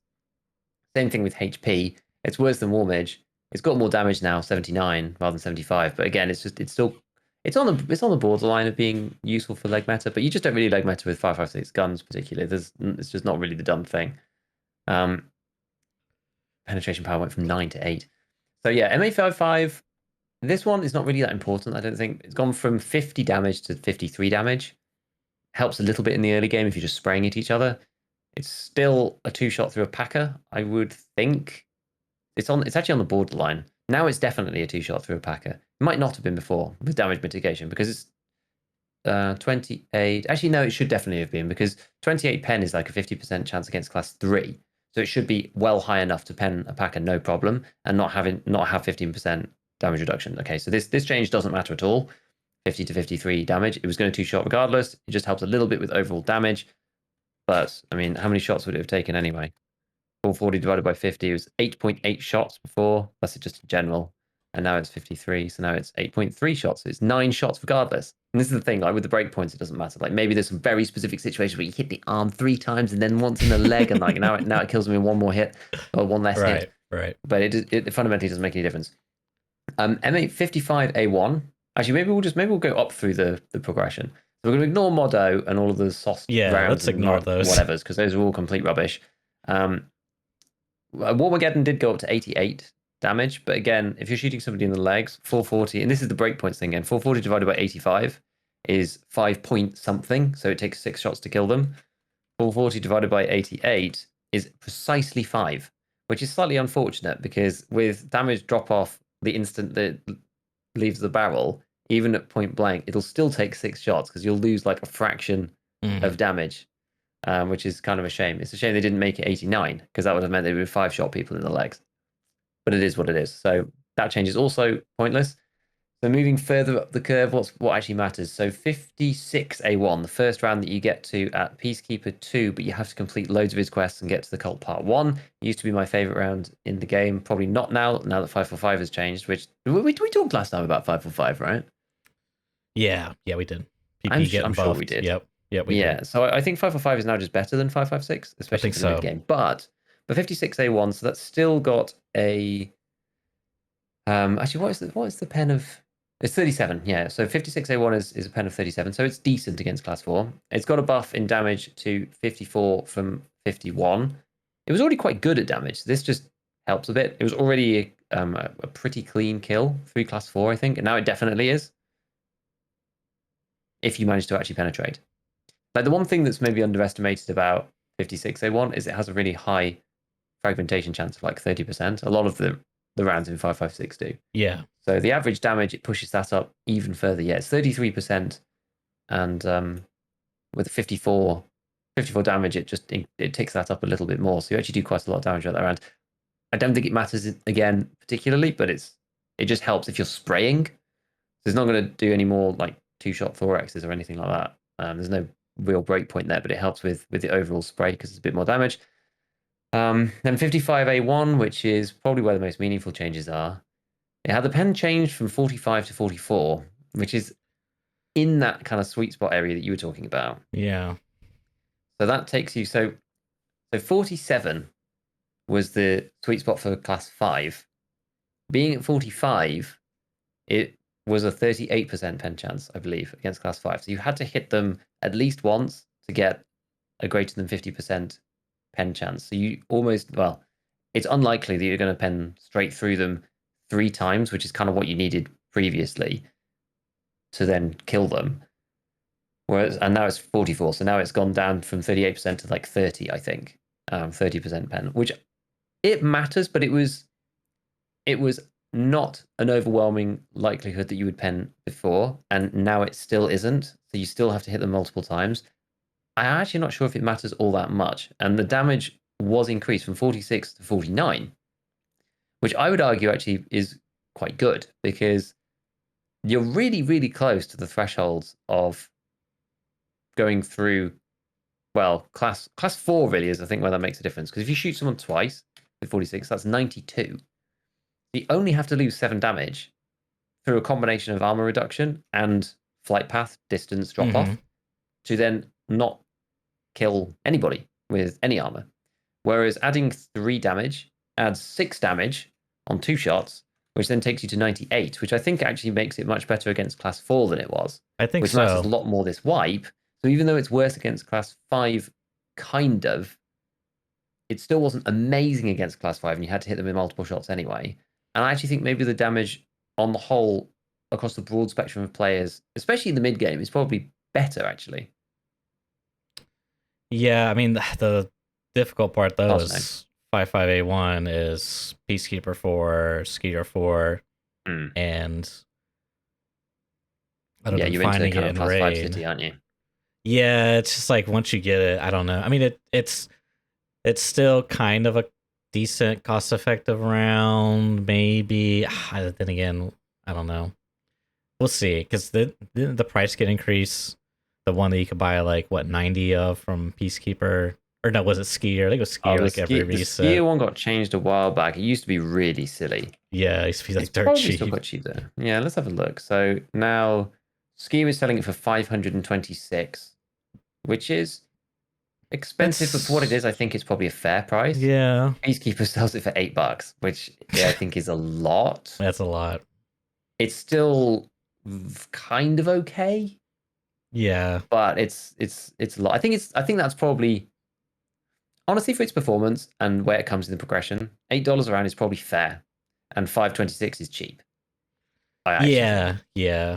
But that's like the only compelling thing for it, for me anyways, to use it, was that I can get it from Skier. I just have to do it every reset for cheap, and it's, since I'm getting that price, it makes it more compelling to use it, was kind of how I saw it. Yeah, I mean, because BP is like 13.20 from Yeah. Rebel, for example, so it's cheaper than BP rounds. I mean, it's not as good as BP, Right. but it is cheaper. How much are I'm just wondering about the MCX. How much are those rounds now? The AP rounds for the MCX? I Can have a think there's look. $7 or $8, the AP ones, anyways. Yeah, let's see. 8. Okay, 8. So kind of on par. Yeah, fair enough. Fair enough. But yeah, I think the point is that 55 was never amazing against class 5. It's never been insane Right. against. You always had to tag them a few times to kill them. Right. So I feel that, and this is part of the deal with the 5.56 guns as to why they don't feel that great, is because you need to hit people a few times with them, usually, because of the combination of the damage and the penetration. Now that's just even more the case with class 5. I think it's a nerf against class 5 and a buff against class 4, but I think the buff against class 4 is better than the nerf against class 5. And until everyone's wearing class 5, it's probably a buff to the round overall. And even then, lots of people just carry on using class 4 even into the late game because they think, well, what's the point? Because I can't really access, like, the price to performance ratio is so crazy. I can run the rat rig for 55k, or I can buy a Corund for like 100, Twice. 120k or something, and after one shot, it's done. Yeah.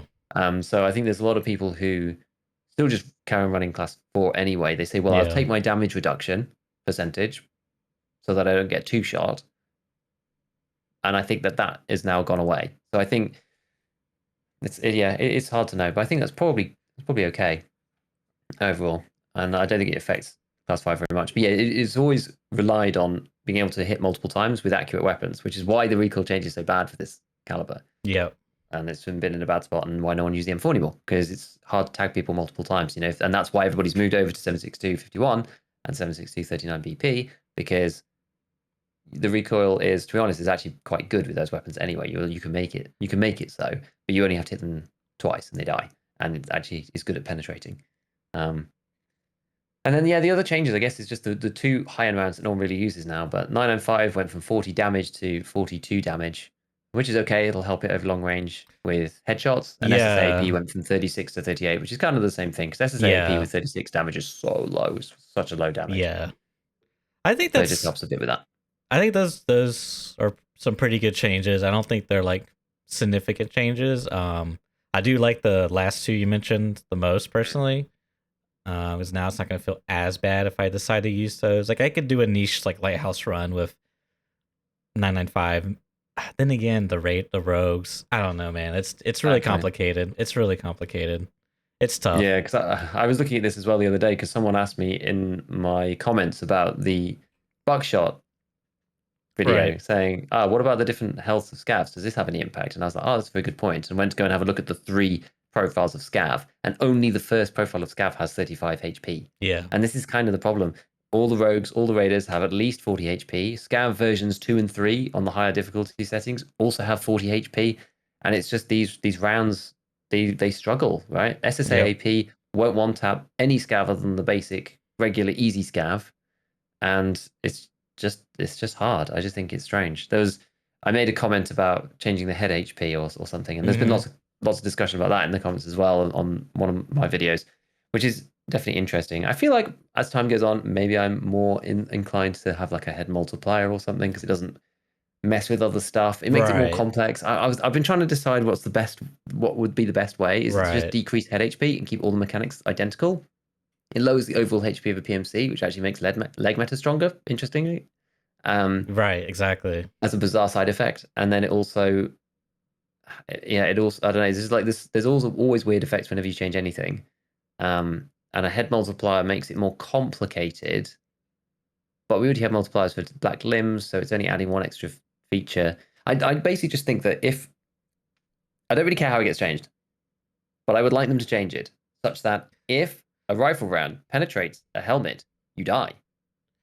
Yeah. That's it. That's all I want. I think maybe they can increase the head HP to like 40 and then do like a 2x multiplier to sort of like balance it out, because I don't know. You'd have to like really do some, because when we talked about this a long time ago, I said there might be some weird things like, you take a blunt damage, and because of the multiplier, you die instantly. Where normally you would have That was lived, it. Yeah. or you The hit blunt damage was yeah. right, or you hit like barbed wire in your head, and then you like take too much damage and you die, or some weird interaction, right?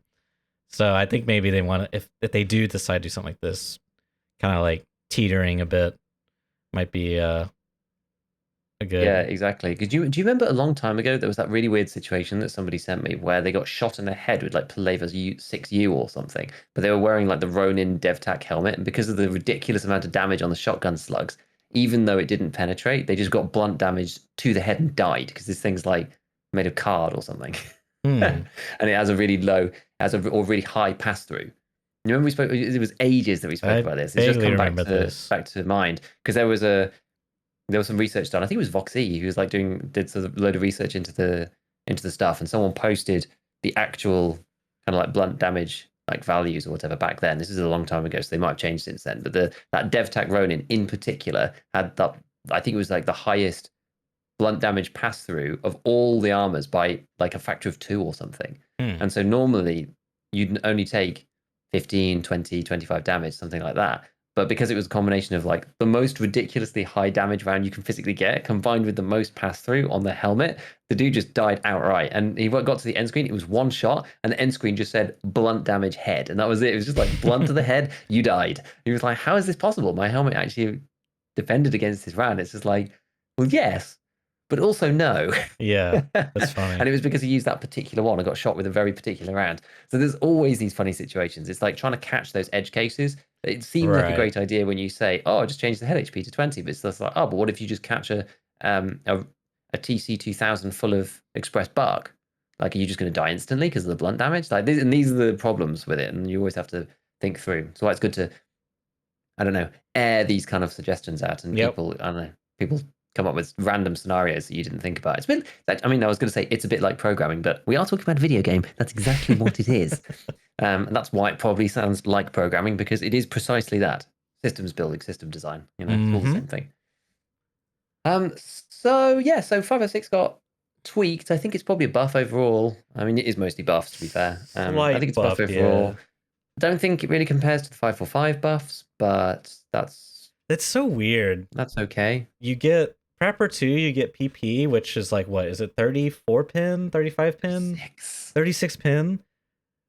It's obnoxious. Technically, Peacekeeper 2, you get 6A1 if you do the quest, but that quest is gatekept by Skier's quest line, so it's like, dude, I remember like some of my early wipes, I was like in the high 30s and I'm just getting like Peacekeeper quests, you know what I mean? It's just like, I really wish they changed that to make. I know, I had a wipe where I crafted the USBs in the hideout, right, and then handed them in because I just could not find, literally could not find them. Like, so I've been grinding Dorms 2, 3 saves, just raid, 3 saves, raid, 3 saves, raid, 3 saves, car extract, raid, 3 saves. I found one, and I found a lion. I found like all sorts of other stuff. I just cannot find these USBs. It's so annoying. I've got filing cabinets, all the stashes I can find, like safes over and over and over and over again. I found one USB. It's so annoying. Like, I feel like all the other items this wipe have been really good, but USBs are still the bane of my life. Like, I've had one wipe where they've been nice to me, and every other time it's just sucked. Seriously. That loophole increase though, looting the saves, dude. It's like, dude, honestly, I want to talk about this since you brought it up real quick. Is I've been doing the same thing, looting the 3 safes and dorms. I've been coming out with bank, dude, every time, because like, think about it. Let's just assume this is how it works, but each cell has a chance to spawn an item. It could be a stack of 700 rubles, or it could be a Sheriff Eli's badge. It's like 50k, right? And it's like, dude, I've got a key tool and a docs case because the Bake Easy book can go in there. All the other intel stuff can go in there. You can put maps in there now. Like, dude, there's so much stuff you can put in the docs case. I've been like, that's been my strat. I think that's how I've like made such raw cash. I don't have a ton of cash. Like, I'm less than a mil. Like, I've been spending it like crazy, but I definitely feel like safes are kind of goated this wipe because of all the freaking stream items you get and how many stuff you can shove in a freaking docs case now. It's actually insane. It is good. Yeah, it's like every 2 seconds you're just like Axel Parrot, like golden egg. You get a Lion out, you get an SSD, you put that in the docs case, you put the Veritas pick in the docs case, because I think that went in actually. Yeah, that can There's go. like loads of things that go There's in there now. yeah. So I've got a docs case too, and I'm just running these things just like in they go, in they go, in they go, in they go every time, like diaries, small diaries, like sending those to Peacekeeper. It's pretty decent. It is pretty decent. Oh, there was something I was gonna mention, but I cannot remember what it was. We were talking about 545 changes prior to this. Peacekeeper. Yeah, it was something to quest do with line, flash drives. Yeah, it was something to do with the looting, the loot pool, and the bartering and stuff, and the hideout. I'll let's just carry on, and if it comes to mind, I'll have to remind myself about it. But I guess the dude. final progression change is the Grenadier and BP switching plays. Yeah. So Punisher Part 5 gives you Ash 12, like was it 12 PS12A rounds, the armor piercing Ash 12 rounds, whatever. Yeah, the B, the PS12B, oh, thank you, the good one. Yes. And it gives you, well, it unlocks the ability to purchase PS12B, which I verified with Sad, actually, who's in the chat now, that it is on Peacekeeper, sorry, on Prapor 4. So you can unlock, you could do Punisher Part 5 quite early, Yeah. but it used to unlock BP at Prapor 3. But this thing unlocks the Ash 12 round, but at Prapor 4. So you can buy it from him later, but not yet. And I think it's, what was it, 36 for Prapor Yes. 4? So it's quite a lot later on. Even still, because I was thinking, when I first looked at it, I thought this is going to be great for the Ash, because you can buy the Ash for the fleet, 60 something K. You don't need to mod it. You can just run it loud. It's fine. You could use it as like a DMR, and it's going to just one shot everybody. This is going to be sick, man. Because the second best round for it is 28 pen, which is the same as M855. So it's not good. So I was like, well, this is going to be amazing. But I wish they'd moved it to Prapor 3, because it would have actually given it a use for it. Maybe it would have been too strong. I'm not sure. But Prapor 3 is quite late on. It's not really that super early, and actually very, very limited. And the problem that I find is that even though now, so the two rewards have changed. So now Grenadier unlocks BP, but you get the Grenadier task at level 30. Right. You can still unlock BP earlier because it's presumably still on Prapor 3. So once you do Grenadier, yes, it's a hard task, but once you do Grenadier, you can still get BP. If you just grind it and push it, you can still probably get Grenadier and BP earlier than you can get PS12B, which I think is kind of the wrong way around. I don't know. Yeah, I don't think this was the most. I mean, so technically you get Prapor level 3 at level 26, assuming you have enough rep and everything. And then, as you're saying, you get the Grenadier quest at level 30, which I don't. Is that just like a pure level thing? You have to have some prior quest done? Yeah, it comes off something else, but it comes off something else that's relatively early and relatively straightforward. So basically everybody will have it. Okay. Let me check what it is. Shaking up the teller. Everybody will have it. Yeah, there you go. Shaking up the teller. So everybody has this because that's the pathway to Punisher anyway. Yeah. That makes sense. So I would actually, I think it's okay broadly. I would be happy with either BP going to Punisher to Prapor 4 personally, and the Ash 12 ammo is coming back to Prapor 3. I think that would make the most sense.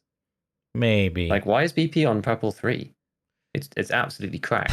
I feel like BP has just have been like this perfect storm because of the AKs getting buffed, not directly. Like they're like, oh, let's add these new AK mods, and then they make the AKs better, and they're like, oh, let's add the mutant. And so like, because BP was already a good round, it was kind of like I don't know. It's just kind of like just a lot of things. The recoil being changed, the mods being added to make AKs less and less recoil, the mutant getting added. Now we got this RD. It's kind of a culminating thing that perhaps slipped on the radar. And now they've like tried to nerf it with price, the BP by increasing the price and now moving it to a different quest. So I don't know. It's a tough thing to balance once you these small incremental changes just affect the giant spider web known as Tarkov slowly over time. Exactly. Yeah. I mean, the one thing that Deep Space was saying in chat is don't forget about the Workbench 3 craft. So you can get Workbench 3. You need Mechanic 3. Once you've got Mechanic 3, you can get Workbench 3. At Workbench 3, you can actually craft both of these things. So you can craft PS12B if you want. It looks expensive. And you can also craft BP. So 120 rounds of BP. We always knew you could do that. 2 green gunpowders and 2 kites, which is probably quite good value at this point. The PS12Bs look really expensive. A Bulbex cutter. Oh no, but that's an auxiliary. Okay, fine. So it's a master files, 2 military cables, 2 TNT blocks, and 80 PS12A. It seems kind of pricey. Military cables are pretty expensive because they're useful in like things like the P90 barter. I believe, yeah, there's P90 barter for 2 military cables. So those are going to be at least 50k minimum. They're normally about 60,000. So that piece on its own is 60k. TNT bricks are quite expensive too now, and you only get 60 out of that, and it's 20 hours. And you get 60 rounds for the ash. 20 hours. I mean, overnight crafts, perhaps. Yeah, overnight craft, maybe. Basically, the way that I've started to think about it now is the way that you probably should think about it, which is you've got the cost of the ingredients, and then you've also got the cost of the craft that you would have done Yeah. if you hadn't done this, and you have to, and how much would that sell for on the flea minus the fee? So you have to add those two together, and that's the real price per bullet. So if you just did a wires craft overnight, and that's going to make you 50,000, it's going to add 50,000 to the price of this. There's probably better crafts to do if you're looking at a long cycle, but it's just the one that comes to mind because wires are goated. Yeah. So yeah, for 60 rounds, it seems kind of rough. And I personally would think that should be the other way around. You get like 120 PS12B, maybe change the craft a bit, and only 60 BP or whatever if they want to limit that. I don't know. I don't know. I really feel like unless they do some more significant changes, we're just gonna see another previous meta come here in 2 to 3 months. I mean, we got some time for sure, but I think it's a lot of the stuff's gonna be the same. 762 BP being dominant with everything we got. It's cool that they added a bunch of new crafts though. Don't get me wrong. I'm just like not too sure about like some of the hideout crafts I thought were really weird, like the new armor crafts. They seemed really pricey. And it's like, great, I can craft a level 3 rig that I can buy off Ragman. Like, I don't understand why. Like, what is this really? What's the value here? You know what I mean? Yeah, exactly. It's like the value is there if you're playing hardcore, but it doesn't make sense in a flea market style economy. That's the problem. Yeah, because this is like, and this, I'll be quick here, but this is the thing that keeps coming up, man. Is like, we have a dynamic economy, we have a static economy. So anytime these like dynamic economy things are related, like let's say this craft was really good, it's not going to be long before the market adapts. You know, people are going to realize, oh, you know what, this is a good craft. Oh, and then the prices start going up because it's people are buying up more to supply and there's less quantity. Whereas the static market is like BSG has to manually control, and it's when you try to combine two things, you get these weird little loopholes where it's like, oh my god, I can buy this stuff and barter it and make a profit, you know, and flip it, like the classic rechargeable battery trade and all the other shenanigans. But anyways, man, so yeah, I guess there's new crafts in there. It from the looks of it, it just looks like they're not really that useful as far as I'm specifically talking about the armor crafts. I haven't looked at much of the other ones, but I was excited. I'm like, cool, we can do these crafts. Not cool. They don't really make sense. I mean, to be fair, now hang on a minute. I'm going on a bit of a tangent. I'm sorry. Bear with me. You could, in theory, take a used up armor and convert it into a new armor. So there is that. That's true. That's true. So you're looking at, well, I've got a couple here because I got Lavatory 2 going. So you could take a broken Corund, combine it with Ripstop and a Wartech rig and turn it into TV110, or a scuffed 6p13 and turn it into a new Ulay. That kind of thing. That does make a little bit more sense. You could take, like, this is actually kind of interesting. You know, you could take your P.A.K.A. from early wipe that maybe you survived the raid, but your P.A.K.A. got messed up. Instead of repairing it, you could turn it into a Karasa. I'm not sure. I had to do the math on some of this stuff because, like, here's the thing: if you could just vendor the P.A.K.A. and that money you gained was greater than the value you got for crafting it into a Karasa, I don't know. I'd have to really sit down and do some math and some spreadsheets on that one. Yeah, I mean, I think personally the problem with it is that it's probably never worthwhile over just crafting something else to then sell on the Right, fleet and to then then just sell buy a another flea. piece of Yeah, armor. that's true. That's true. That's probably the reality of it, I think. But I Yeah. kind of like the idea. Like there are some of these, and this is actually something that I did want to talk about. So I guess we can go through it very, very quickly. Okay. Okay.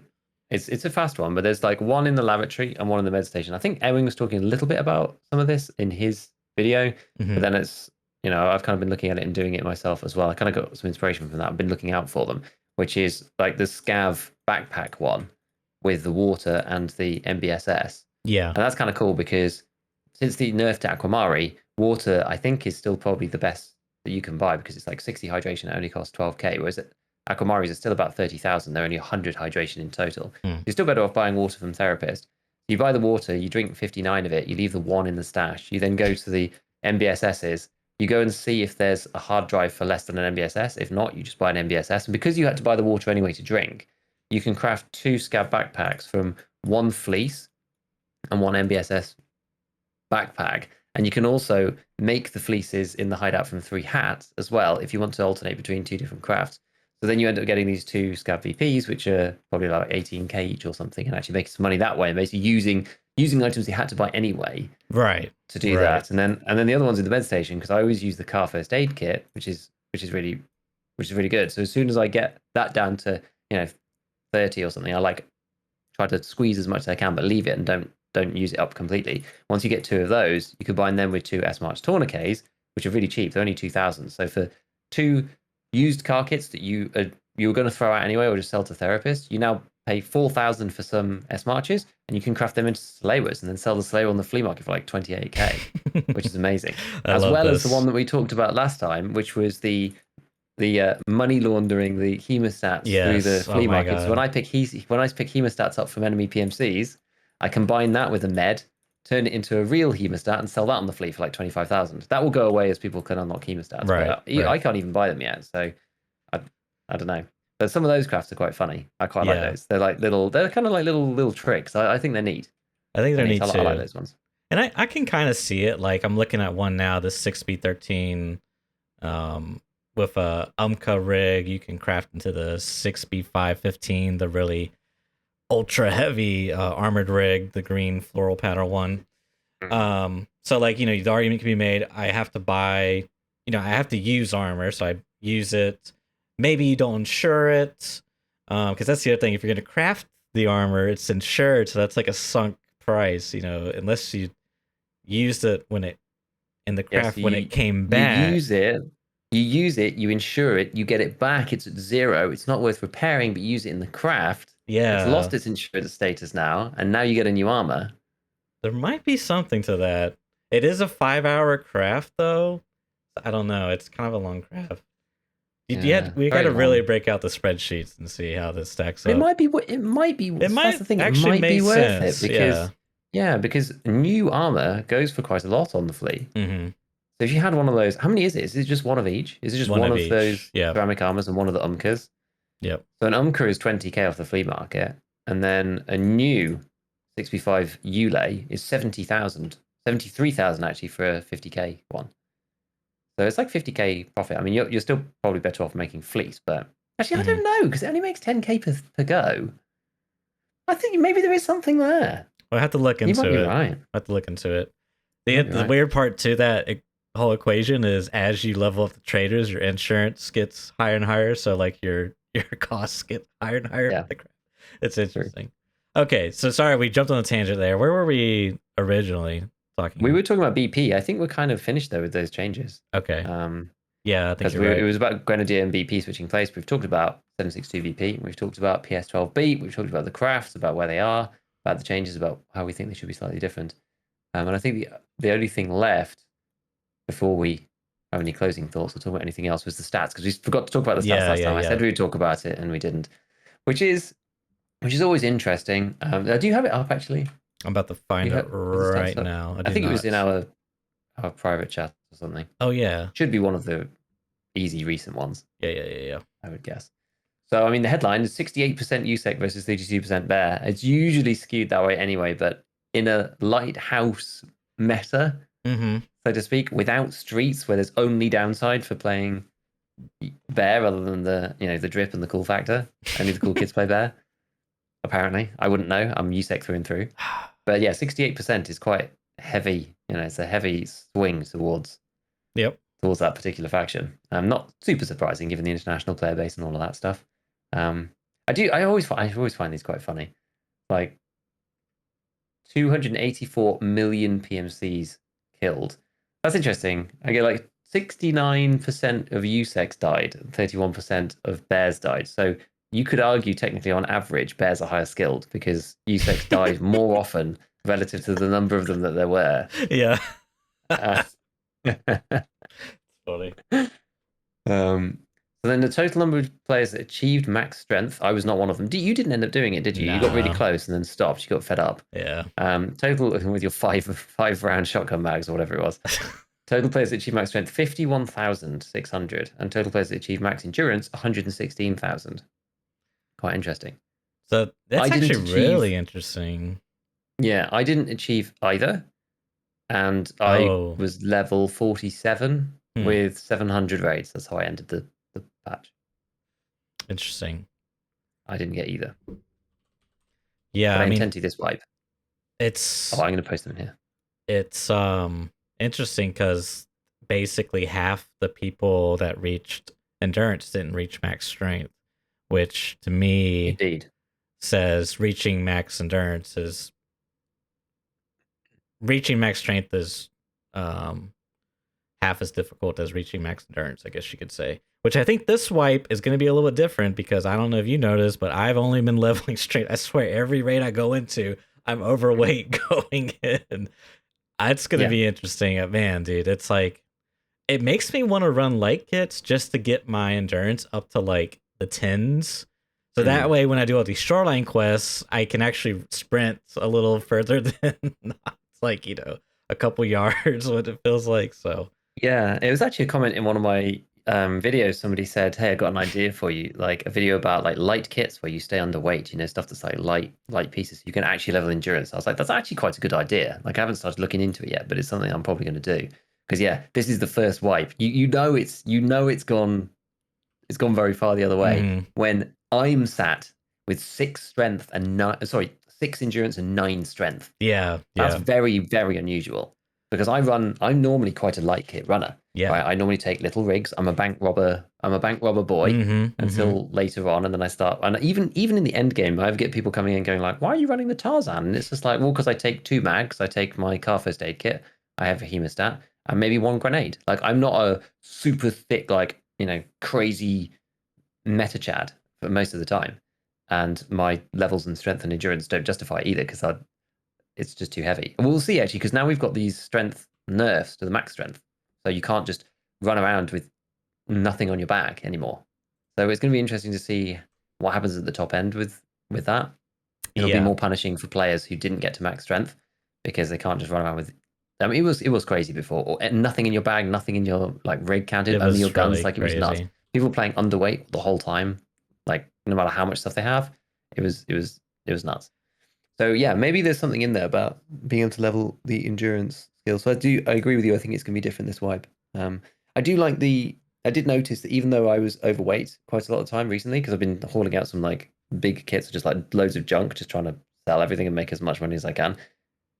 Unless I'm really pushing it and really taking the pee, most of the time when I'm walking, my stamina is still going up. And I know they made those changes a while back, and I still think that's a good way to go. So it's like, you're overweight and running really loses your stamina like really quick, but when you stop and you're walking, you still slowly gain stamina. Like, you're not losing stamina whilst walking, because that's what really kills a raid. I had to drop some stuff the other day. I dropped some like the worst. I was like PPSH or whatever in my bag. I was like, right, let me get rid of that. Let me get rid of this like half busted 133 because they're actually going to get me killed. I'm not going to leave otherwise, because like I'm having to do the run crawl thing, and Shoreline is always a bigger map than you think, especially even if you're at like Weather Station and you need to get to Road to Customs. It takes much longer than you think. You have to cross the big open field, you have to go over the little like hilly section, then you have to get to the road. It takes a long time if you're running and then lying down and running and lying down. Customs is a lot smaller. If you think about Customs overlaid onto Shoreline, like most of Customs probably fits into that gap between Weather Station and Road to Customs. So Shoreline is just huge. It's just because there's not that many landmarks and features. So That's welcome anyway. That's welcome. But it did stop me from taking some like crazy stuff. I think it's once I went over about 50 kilos at this point, I just couldn't anymore. Yeah, so what else is interesting? Co-op exfils to scavs, 1.4 million. Come again? There's like 1.4 million co-op Oh, exfils with scavs. So PMC exfils, I guess and this is interesting. So PMC exfils, there was 750,000 and scav exfils was 650,000, which implies that scavs are more often going out with groups, which makes sense because people are more likely to VoIP if they're in a group than if they're on their own. So you're more often going to find a single scav who goes out with a group of PMCs. It makes sense because when you go in a scav, you don't normally group up because you all spawn in different places because you're not as a team really. Are you? You can't group up as a scav, can you? Or can you? No, maybe you can. What do you mean? I mean, you can see that I never play with other people. Can you party in scav? You can, right? Like in the menu? Yeah. Yeah. And then all spawn in the same place? Yeah.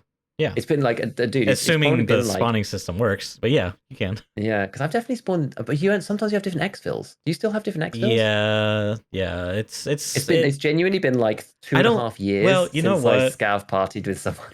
I take that back. You don't spawn in the same place. I'm pretty sure that's not how it's supposed to work. Perhaps you can, but you can party together and get into the raid at the same time, but you'll be in different locations. Usually, that's how that works, if I'm not mistaken. Sorry, I'm heavily distracted. You were talking about the armor weight stuff. I just came up and I was trying to find the information, but I can't find it. The Doctor Disrespect armor. I can't find how much it's going for, if you can even buy off the flea.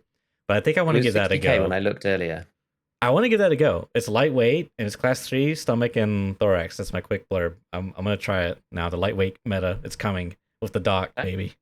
Good. Yeah, because the other ones like class 4s are typically really heavy. Yeah, okay, so that's the co-op exfil. The total cost of all loot extracted from all raids was, that's a big number. There's 1,609 trillion. I can't remember what is next. Yeah, I don't know. That's way over my 1.6 omega trillions, whatever the next one is. I'm not sure, but that's a lot. So it puts into context that Lightkeeper wanted 14 trillion rubles or something when we had 1,609 trillion extracted out of raid. So yeah, and then there's the pre-wipe event stats. Which let's see, is there anything actually interesting in there? 1.4 million people played labs when it was free. I don't really know what we get out of that particularly. Crank survivors, that's what they called it, this thing with the XTGs. There was only 180,000 USECs, or 180,000 USECs and 80,000 bears that survived that event. I don't know how many people were playing. A lot of people died because it was all the bosses and stuff, but antidotes extracted from raid, 118,000, which doesn't really do any good because you can't do anything with those, right? So that was kind of like a joke stat. Like, look how many of you didn't know what you were doing, lol. I wonder how you tie up the. So it says crank survivors USEC. Let's just look at USEC for a minute. So it says crank survivors USEC 180,260, and then right at the bottom it says survived USEC 198,885. Is that because did it not occur on labs or something? If you went labs, were you not poisoned? Is that a different category? Free access, free access lab? Is that I think it's maybe that's just free access lab. Yeah, I think you might be right. Yes, that's right, because the total infills on USEC, which is 1 point something million, adds up with the survived and the perished. So that does actually make sense. That does make sense. It doesn't tell you how many people actually played. I feel like quite a lot of people played the pre-wipe event. I think the pre-wipe event was really good. Yeah, I think it was really good. We didn't really talk about it, but I think that was like a really an actual game mode type of thing. Like it felt like very unique. Which I think I didn't play in it, but I watched some people play it. It looked like a lot of fun. It looked really cool, actually. I really liked it. It reminded me of like Call of Duty Xbox, private lobby modding for split screen days, like just doing some crazy shenanigans. It's cool. Yeah, exactly. So Yeah, it's always cool. I like that they do a little breakdown of this at the end. Like, it doesn't always tell you that much. I think previously we've actually been able to tell a little bit more about what was going on because you could break down certain things and they had some different stats. But it's fun that they put that out. Total cost of loot extracted during the events 43 trillion. So that again puts into context the 14 that we had to give to Lightkeeper. It wasn't actually that hard for the player base to do. That's presumably why they did it like that. Yeah. Cool. So yeah, max strength. This white. I think, man, I'm sticking to my max traders, and then we'll see where. That's Fair enough. By the time we get there, we might have some content, or we might not. That's We're what I'm gonna have to hoping. just see. So, Lightkeeper and the lighthouse and all that good stuff. So we'll see. We'll see. Who knows where they are on the timeline and the roadmap for it? Who knows? I do have a funny story, real quick before we close out. So I was questing, as you do in Tarkov. There's this thing that you do called questing, and I got like a skier golden swag quest, and I was like, oh right, that's the one where like you got to go to the bunkhouse and unlock the thing. So I had this bright idea. Instead of buying the key, I'm kind of spoiling the story a bit, but I got confused. Okay, I thought it was the bunkhouse one. I just wasn't paying attention. But anyways, me being a genius and looking at the flea market, seeing it, you can't buy it. If you could buy it, it's like 200,000 rubles. You had to barter stuff for it. I'm like, I'll just let someone unlock it for me, and then I'll go in there. So I had this genius idea. I camped atop of skeleton, like prone behind some boxes, and just audio hoard the heck out of my game, dude. Wait until someone. So like 2 raid attempts, it didn't happen. No one unlocked it. 3rd raid attempt, finally someone unlocks and they run away. So I sneak over there, rat over there. I get up in there, start looking around like, you guys, where's it at? Where's it at? I'm like, what task do I got? Golden swag. Where's it at, guys? And dude, it was like 2 hours down the drain. It was so sad. There's the wrong task. It was so sad. Yeah. Make sure you check your task, and you know what? Just go ahead and pull up the wiki page. Like, honestly, do yourself a favor. I know. Sometimes I'm like, I'm 99% sure of what it is, and I'm like, I'm gonna go and check as well. It's like actually today, because I got on to Punisher Part 3, and I was like, can I use the 74? Because I've been using a 74 UN a lot because of the PP rounds, and it's been working out quite well. And I was like, can I use this? It says 74U in the quest. I'm 99% sure you can use either the UN or the UB or the regular one. And went on the wiki, I was just like, yes, you can use it. Yeah, that's fine. So I'm a prolific, because the 2 seconds of checking saves you the going into raid, getting the kill, checking the quest. Oh no, it didn't count. It's like, for sure. You'd rather know in advance, because then you were stuck in the raid and you got to extract or whatever. You'd like save yourself an hour by taking 20 seconds to check the wiki. It's so worth it. Yeah, I've not had any big like quest boo-boos yet this white, but the one that I had, I was buying some markers because I was doing all the shoreline marker stuff, and I wasn't really paying attention particularly. I ended up rather than buying 3, I ended up accidentally like clicking in the box and putting the 3 in next to the 1. I bought 31 markers in one go and just like annihilated my cash balance by like, how much are they? They're like 15k. They're really expensive, aren't they? I forget how much they are. I'm gonna go and find out. I think they're about 15k. I was like, oh no, yeah, they're 15,000. So I spent like 450k on markers in one go. I was like, no. So now I've got my scav junk boxes just absolutely rammed full of markers. Like anytime I need to go and do any of those quests, I'm just like, oh, I'll just whip out some of the markers that we've got there. Very good. And every time I get them find in raid for a quest or something, to be used in the next quest, I like sell those on the flea, try and sell them back. Like, come on, someone else take the markers. I've got enough. I've got my own. I don't need your markers, Prattle. I have to sell them back. If only there was a hideout craft that could consume those markers, that would be perfect, right? That would be really, really good. Yeah, that would be good. Like maybe turn it into a flare or something. Yeah, I've got a red flare that I found. Well, I got on the scav today, and I haven't used yet. It's just sat staring at me in my inventory. So it's a red one as well. So I think it'll cool down an airdrop. So I might have to use that at some point. Yeah, I'm very curious to see how that system works, because there's a lot of different flares I noticed, and I don't really understand. As far as I understand it, only the red one cools down an airdrop, and the rest of them are just light, I think. Okay. Interesting. But we'll have to see. In offline mode, it doesn't work. Yeah. because you need the server to do the thing with the plane or whatever. So Mm. I will try to go into offline mode and just like fire it off, and it seemed really weird. Like when I turned sideways, it disappeared, and when I looked at it, it was there again. So I'm not sure. And then I went back in again and fired it vertically up because I fired it at the wrong angle the first time and just shot it off the side of customs. I was like, oh crap. So I went back in again and shot it vertically upwards, and it just disappeared completely. I was like, maybe it's just really buggy in offline mode. I don't know. Maybe it's just really buggy. So we will see. We will see. Got that to play with. Yeah, that's cool. Well, yeah, I think that's gonna wrap it up for today's episode, Gig, unless you got any other closing thoughts.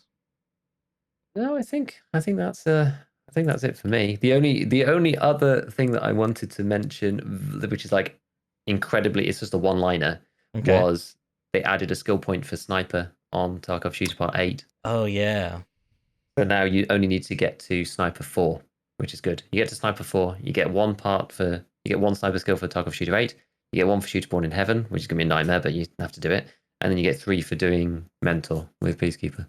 So that's how you get to 9. So you only need to get to 4 now. So actually, it's quite nice. Quite nice. Yep.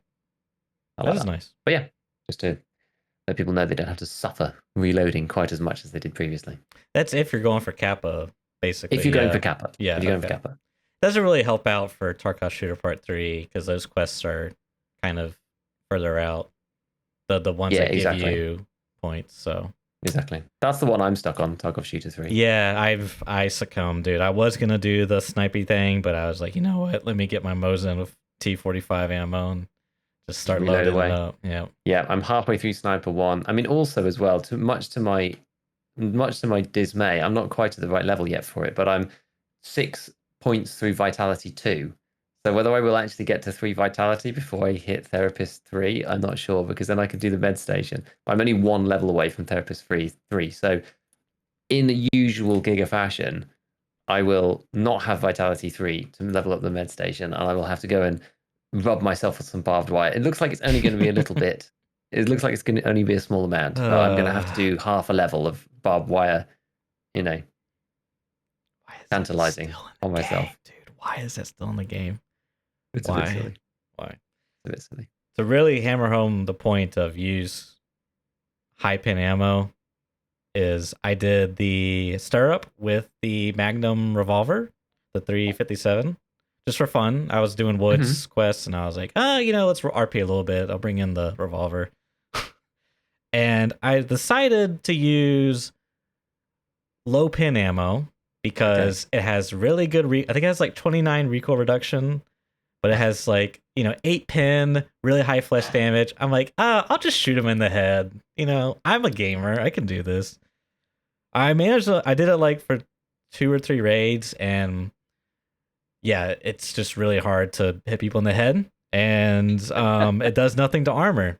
I did manage to kill one guy who was prone. I heard him prone. He was on the hill sniping at the village, and I ran up behind him, and he tried to play dead on me, but I just shot him in the leg 5 times to kill him. Wow. So eventually I learned the hard way. I just need to use the FMJ because it actually can penetrate armor. It has like 35 pin or something.